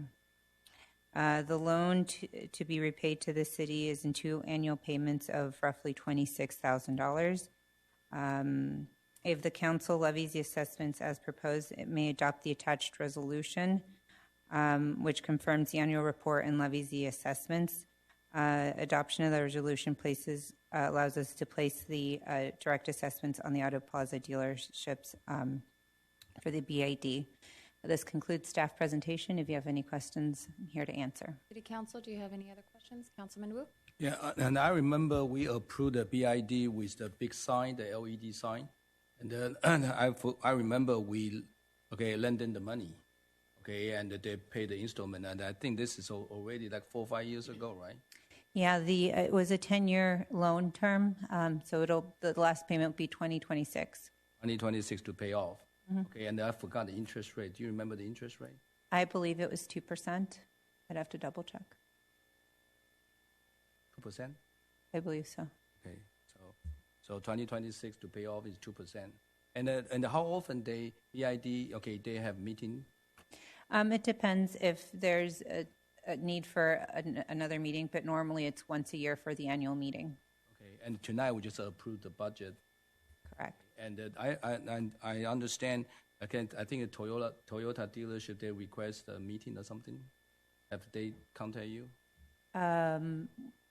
The Auto Plaza BID had a meeting today. That was. Oh, they already have a meeting today? This morning, yes. Oh, okay. I'm just because I understand they won't have a meeting or something, so I just want to. Other than that, okay, thank you. Council have any other questions? Do I have a motion? I'll make a motion to approve. Is there a second? Sorry.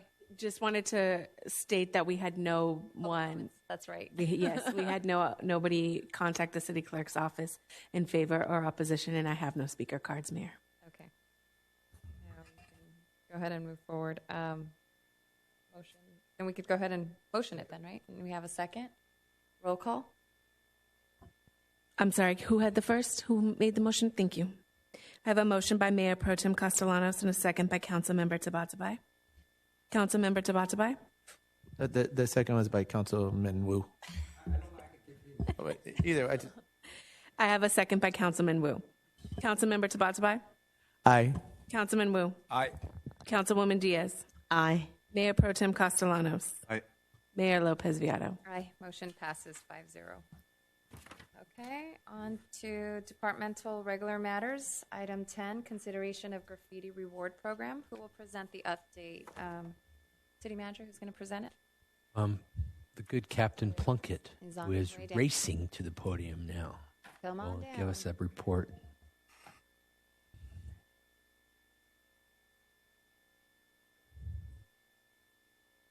Good evening, Ms. Mayor, City Council.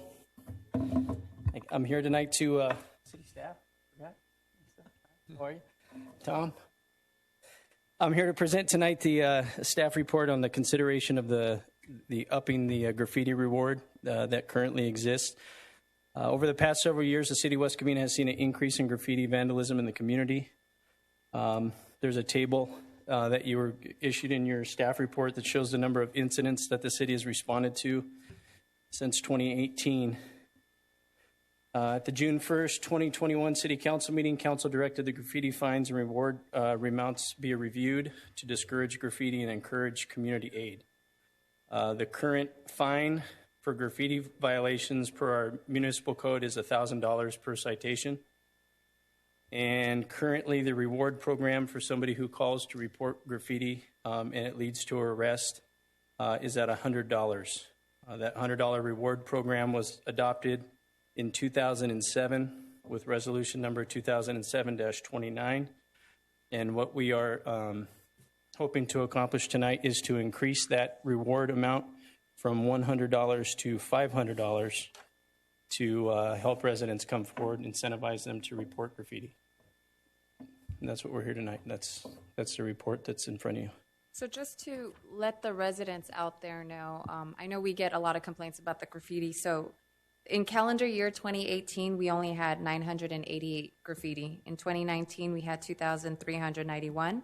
That's a 242% increase. In 22, we have 3,077, another increase of 29%. And then in 2021, which is only as of June 30th, we have 2,204 graffiti, and it's anticipated to be over 4,000 by the end of the year. So to be determined, the increase another 30 to 43%. So graffiti is being hit hard. But again, it's not just West Covina. It's all around a lot of cities. So we want to make sure that we clean up our cities. And a lot of people call and complain, but instead of complaining, they could be part of reporting it. And, you know, it's an incentive as well. Exactly. Did you have questions or? Well, what I wanted to ask was when you say graffiti request, are these people calling in and reporting that there's graffiti, or? The numbers that the mayor just went over that were provided, these are all taken from the requests for removal. The Go request? So most of them are coming through the Go app now, which has taken some time to, gain steam, and there's more people reporting now, so it's actually being utilized pretty efficiently now. Right. So yeah, these are graffiti requests for the city to clean up. Right. These aren't actual reports like calls, criminal calls that the police responded to, or stuff that code enforcement necessarily goes out. These are requests for cleanup. Cleanup, okay. Yes, ma'am. Which is great, but one of the other things I'm concerned about is these gangs, and it's gangs crossing out gangs, and right. and that's something that really concerns me. And I'm hoping that if we get more police officers out there, and we get the community involved, and we can get rid of this graffiti stuff, so that we do not have kids killing each other. And that's something that really concerns me.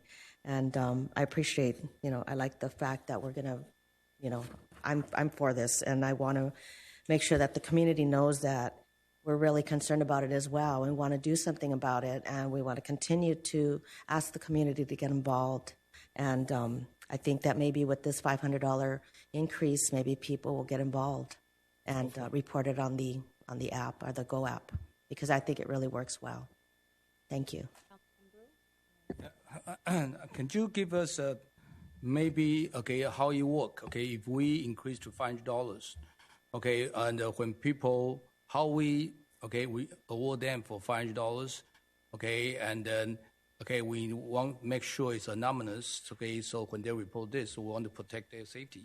So the people willing to report the graffiti to catch the person, and tagging all the places or that place, even take the pictures or something. Can you share with us how, okay, not only to increase the reward, but how we really can stop, okay, this graffiti outbreak? Yeah, so how the reward works is if you read the bottom of page 1 on the staff report, it's information that you provide that leads to an arrest. And then it goes on and gives a list of guidelines. It's basically, this reward is for an in-progress call, something that's occurring now that leads to an actual arrest of the suspect. So by reporting in the Go app, that's super beneficial for the city, because the faster we can get the graffiti cleaned up, there's a gamut of issues that it helps. It makes the city look better. The taggers know that we're cleaning it up, and they may choose to go elsewhere where it doesn't get cleaned up so fast. If you let graffiti sit and linger, it causes problems. You were talking about the gang problem. If you leave gang graffiti up in the city, the gang is basically claiming the area as theirs, and you don't want to have that in the city. It leads to additional problems. It could lead to violent confrontations with rival gangs. So it's very important that we get that off. So the $500 reward is for you call in and you call the police, and there's an active vandalism in progress, and we're able to make an arrest out of the tip that you gave us. So it's not just for reporting graffiti on the wall, even though we can investigatively work backwards. Yeah, but the thing is, it's just like our district attorney not going to prosecute even the tagger, okay, so we can use the municipal our code ordinance to maybe a fine. So currently, how much we fine the tagger? There are $1,000 fines that come with our graffiti ordinances, but I do have to say that the crime of vandalism is not on the directives to not file. The district attorney has not made the determination to not file vandalism cases, so those are still fileable and prosecutable through the court system. So you sure we can send them? Okay, they're not on the special directives for non-fileable cases. And the district attorney will prosecute them? Yes. You sure? Yes. Because my understanding, look like he's not going to even prosecute this kind of miscellaneous based on what they think. So no, I've talked personally to our local DA here. I've looked at the special directives. Vandalism does not fall in one of those cases. I've even contacted the juvenile court, who will file the cases. More than likely, those cases will be sent to probation for the follow-up part of it. But there will be court-ordered restitution for vandalism. So we will let them know you will be prosecuted, okay, and yes. then you will have a fine, okay, and then if they cannot pay the fine, we might have them to help out to clean up the graffiti. Can we do that? Community service? It's our recommendation that we don't have a program like that we run that causes a whole gamut of problems. Somebody to supervise people who are on community. There may be a county system that does that, but you bring in people that you now have to supervise. The problem is if it's a gang-related type of vandal and you put them out on the street to now paint out other rival graffiti, you're asking for problems. It's going to be So you're now recommended to do the community service. You basically just find them, prosecute them. Now, community service ordered through the court could be something that they're ordered to do, but for West Covina to sponsor that program and have them come back here to paint out graffiti is not a recommendation that we're going to make. So it's based on your police department recommendation. Don't do it. Just prosecute them or fine them. Yes, sir. So even they don't have the money to pay? Well, the court imposes restitution fines, and we have come up. The West Covina Police Department, we've come up with basically a recipe for when you commit graffiti based on the size of the graffiti, it's going to be X amount of dollars that the court's going to give for restitution. So we've come up with that formula that the court has bought off on. So we have that already in place, and it's part of the report when it goes to filing, and then that's what's imposed for restitution. I understand. I think I want people to understand. We're not here to try to punish people. We just try to stop the graffiti. We try to stop the vandalism. We try to stop that already go. Basically, this year will be more than 4,000. And it's going to cost so much of resource of our. So maybe Mia can kind of share with us. Okay, maybe you can talk about later on. You talk about how we can clean up the graffiti and right away, but not yet. Okay, I still have a quick question. You say the proof to arrest the person so they can get this $500 award. So the thing is, how soon you can show up? Because I understand right now, hopefully we give you 10 police officers, you can have some kind of task force, set it up a graffiti task force like before. I remember in 2015 and 16, okay, we have the task force. We have a very little graffiti in West Covina. And currently we just have this outbreak. And hopefully we can use in the reward to discourage people to take our city. At the same time, we can have our public work, okay, maintenance people to clean up right away, and then we have a reward of people like with recommendation of Councilwoman Diaz regarding increased reward. But $100, right? With inflation, is nothing right now. So hopefully, $500 we can encourage some people willing to help out the city to discourage people to take our city all the places. Sure. So I'm asking you. Response times. Yeah. How the people can. You can arrest the tagger when we can reward people. It makes sense. Otherwise, people thinking about we increase $500 just on the paper because it's not feasible, okay, to execute. So how you guys to execute, okay, to stop people, okay, and with a reward system that people will encourage to be helping us, okay, and report to the police department. Well, the most effective way for the police department to be effective in combating stuff like graffiti is to actually have the community and the police working together. So, there's a very limited number of police officers. If everybody in the community does their part and they do when they see something, they do make those calls, we still have to respond to calls based on priority and available resources. So I can't stand up here and say if somebody calls and says there's graffiti happening right now, based on what's happening in the city, I don't know if we'll be able to immediately respond to that. Now, if there's a case in that instance where there is an in-progress crime and that person is able to give us enough information where we can work backwards and lead to arrest, then we want to give that reward. We want to understand somebody for being helpful and coming forward. But you talk about the task force. So back in 2005, we started the graffiti abatement team. We had 4 detectives. That's all we were assigned to do. At one point, we upped it to 5 detectives because we needed one to file the cases. There were so many coming through, and we were making hundreds of arrests annually for graffiti when graffiti was high from 2005 to about 2012. Very successful program, but due to budget cuts, we had to let that team go. We also utilized a graffiti tracker software that cost about $30,000 annually to maintain. That helped our detectives to go back and follow up on cases. And once you're working that, like you're working gangs, you start to know who's who. You know where they're at, what areas they are. You know how to respond to them. You know where they're going to be. You know what kind of graffiti you start to know them, and you're able to work backwards and make these investigations. It's very hard with limited resources in patrol in a black and white police car to catch people who are tagging in progress because they normally, even though they can't see the black and white, they can tell what it looks like by the shape and by the sound of it, and as soon as it gets in the area, they seize their activities. So having those detectives working in a capacity that's not in uniform patrol is super beneficial, and we're hoping to get back to that, some type of team like that in the future. Councilman Tabatabai had a question? Oh, no, I'm good.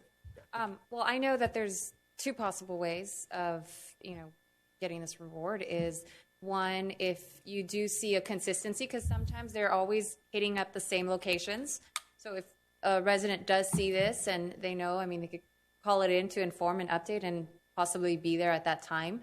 The second one is if you do see it, you call it in and you follow. I've mentioned I personally got 2 gentlemen on Sunset graffitiing that big wall. And I called it in and I stayed on the phone and I followed those 2 guys and then they jumped in and everything. And and I remember Officer Eric Melnick did arrest them, and they found them with a backpack with a bunch of graffiti bottles.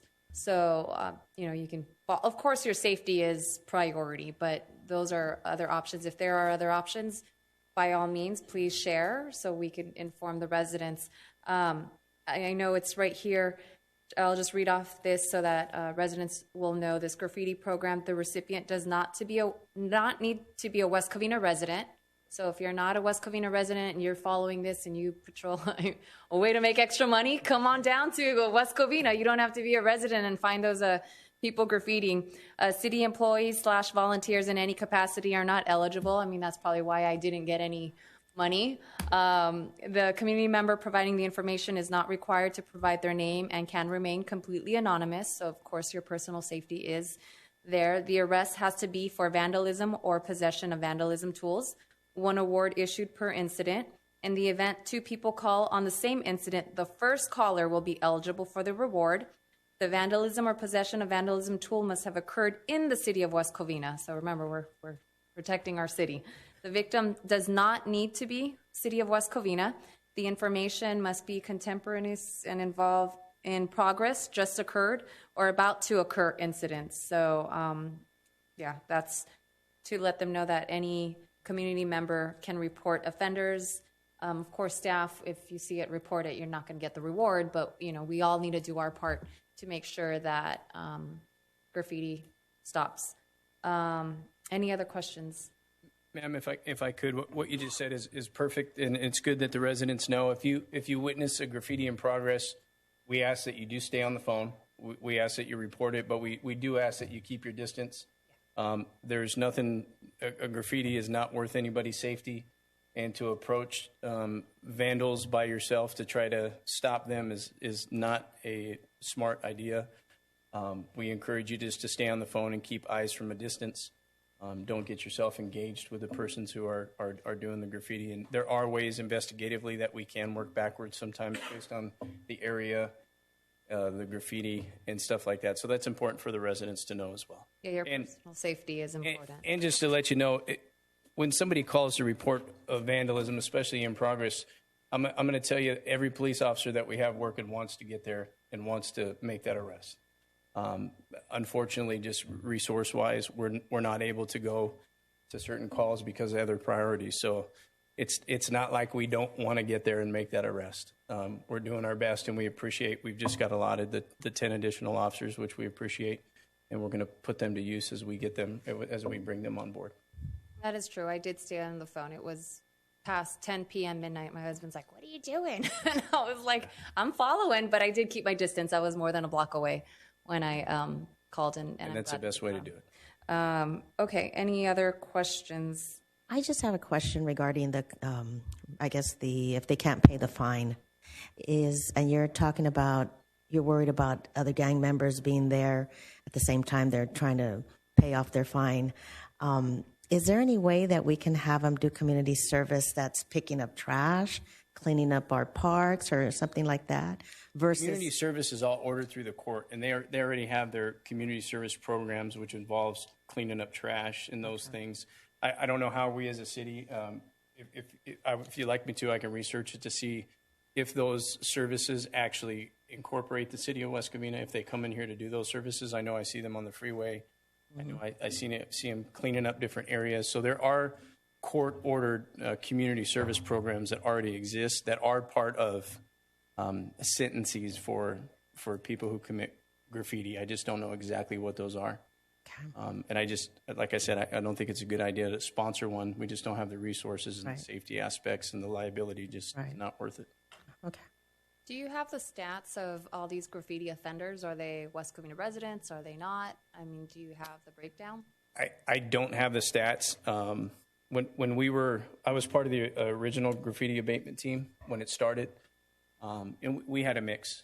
By the graffiti that's coming in, we're getting outside influence for sure because of the rival gangs that aren't resident here that are committing the vandalisms. You have good spots here that are visible on the freeway, so it's a crime of opportunity, and people want their name and their crew to be up there represented. The freeway ones are pretty random, but you could tell the marker ones, the slap tags, all that stuff are usually local residents, young people who are out and about just being mischievous. So it's a mix. And then I know this is not on here, this is the reward, but something to keep in mind. I know Councilwoman Diaz and I, we cleaned up the graffiti on Orangewood Skate Park. I mean, that was a lot, but she did mention about having like an art mural there to at least, because I know those who will do graffiti, they're going to do it regardless, but give them an outlet to have it in an area, but I understand that is going to be under a community service, and be nice that the police possibly may sponsor it to bring the community together on that area. There's community involvement, but if a city manager can put that, or a community program that they can do their artwork there. And then, yeah, that's, any other questions? Oh, go ahead. Question for, yeah. Good evening. Well, excuse me. As far as the public works service concerned about, what we are doing is first goal is to protect and enhance the infrastructure, roadways, parks, for the citizen to enjoy and use them.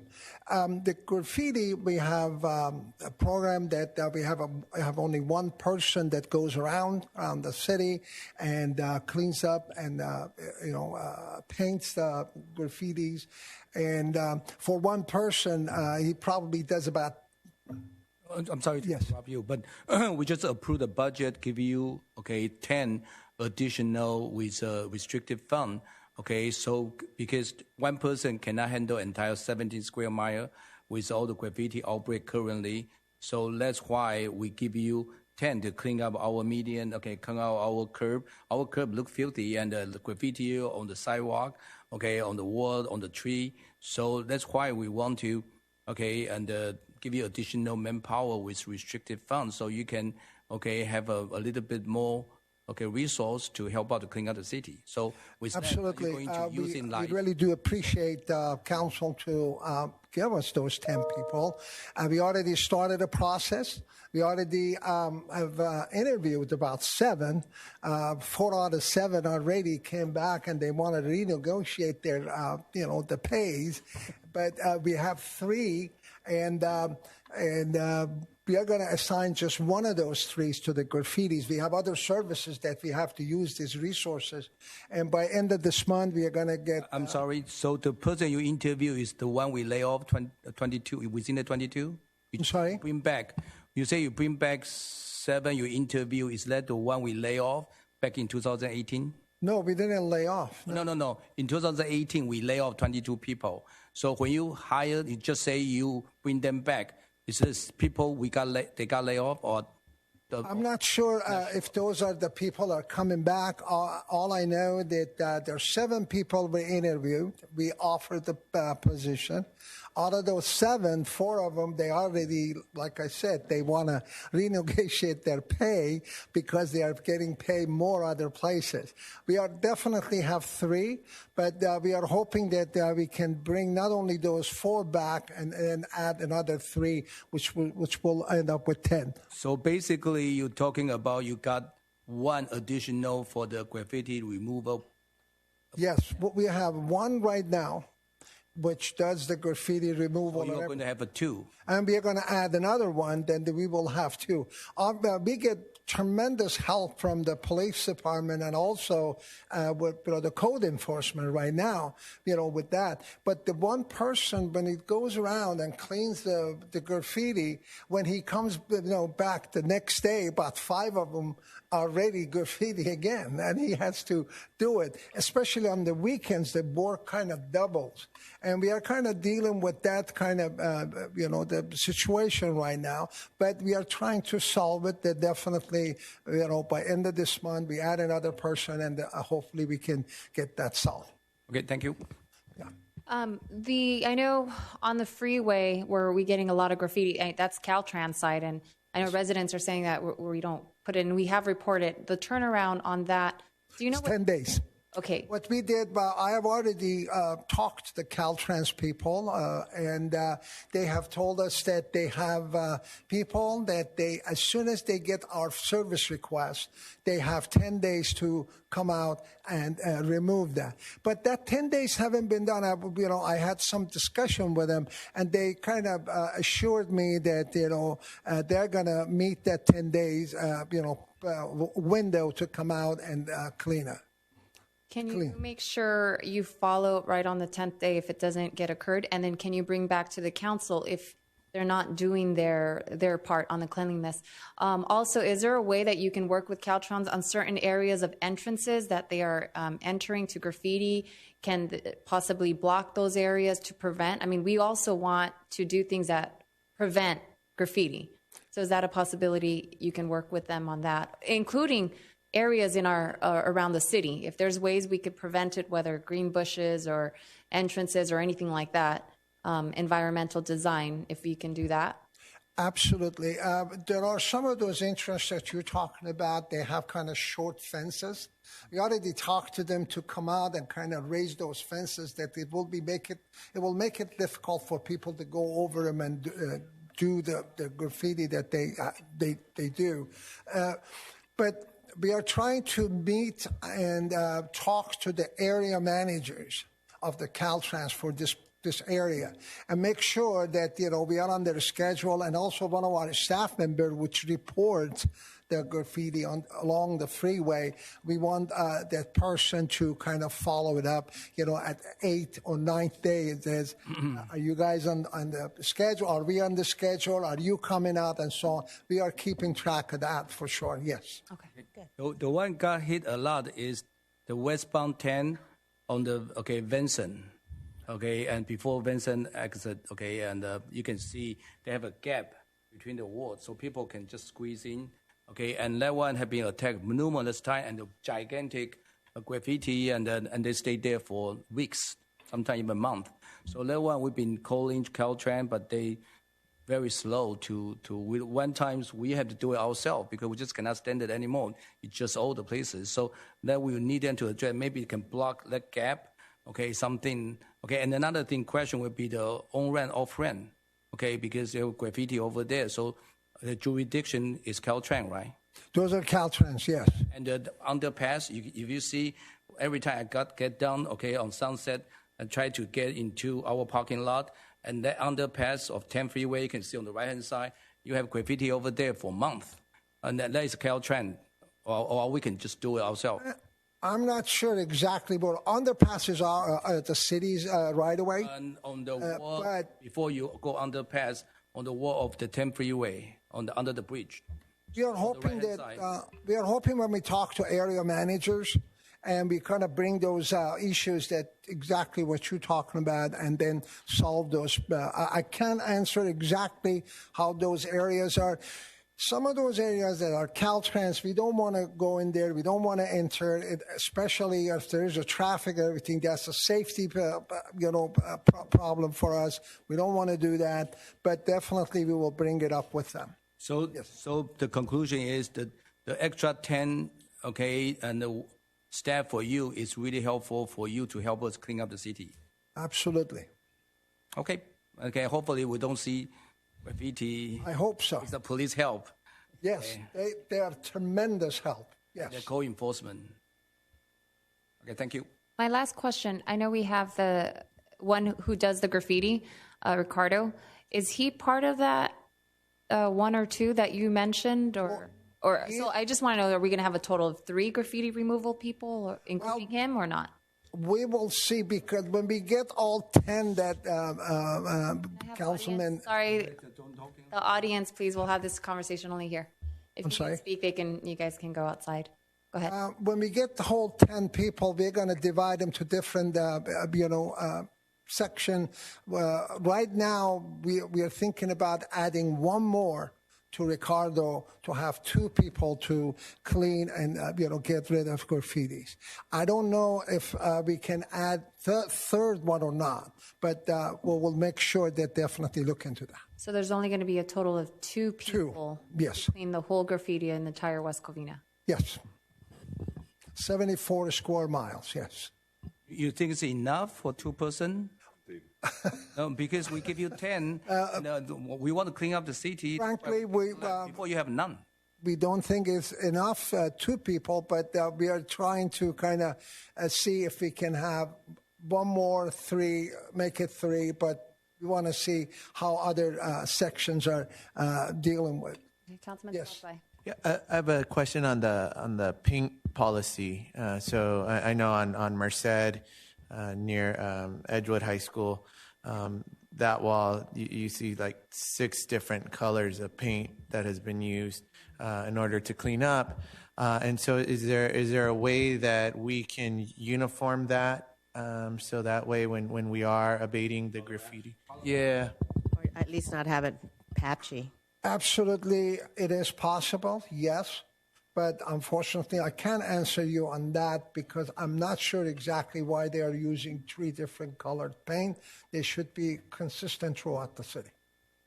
Well, then if you can look into that and Absolutely. and if they could at least one time just paint it all once, because Yes. it's probably 6 different from years ago. So just make it all one color, start from scratch, and then go from there and make sure. Make sure we go Mr. Miyagi, kind of paint it like They have the spray ones now, so it's faster and this way easier. and this. Okay. Any other questions? Yeah, we'd like that reported back because we want to see uniform. Absolutely. We will make sure that happens. Okay. Yes. Any other questions? Do I have a motion? I'll move the motion. Is there a second? I'll second. Roll call. Thank you. Thank you both. Thank you so much. Appreciate it. I have a motion by Councilwoman Diaz and a second by Mayor Pro Tem Castellanos. Councilmember Tabatabai? Aye. Councilman Wu? Aye. Councilwoman Diaz? Aye. Mayor Pro Tem Castellanos? Aye. Mayor Lopez Viado? Aye. Motion passes 5-0. Any AB 1, 2, 3, 4 conference and meeting reports from council? None? Any council requests? Just to have comment. Oh, go ahead. Yeah, okay. I just want to show my deepest appreciation for our community service staff and our maintenance staff. They make miracle in that big place and working tirelessly with a couple weeks, and then we show up Saturday and we cannot believe how beautiful that place is. And they work very hard. I show up a couple of times. I see them really working very hard to clean up the place. And we even have one of our staff, he worked so hard, he even injured himself. So I want to wish him the speedy recovery, but they really, and do their best. And they really try their best, and I saw it, and the sweat, and the working, and then just want to make sure the park is presentable for our Independence Day Festival. So again, we have a magnificent, and July 3rd, of a celebration of our 4th of festival, and it's unbelievable successful.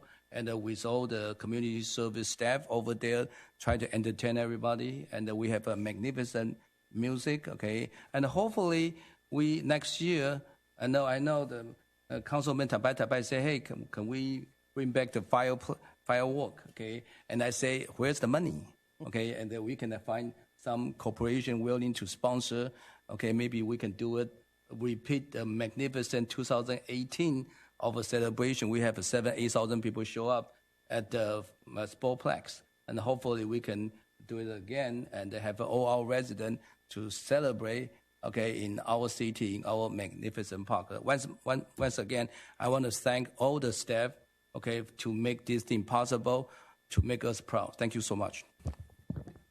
Yeah, and I want to add that staff created this wonderful blackboard that they'll be going around to the concert series and to all the events we're having throughout the summer, so residents could say how much they love our parks and the things they'd like to see the city do more of. So as you guys go to the concerts, we have this one this Saturday, yes, the 10th.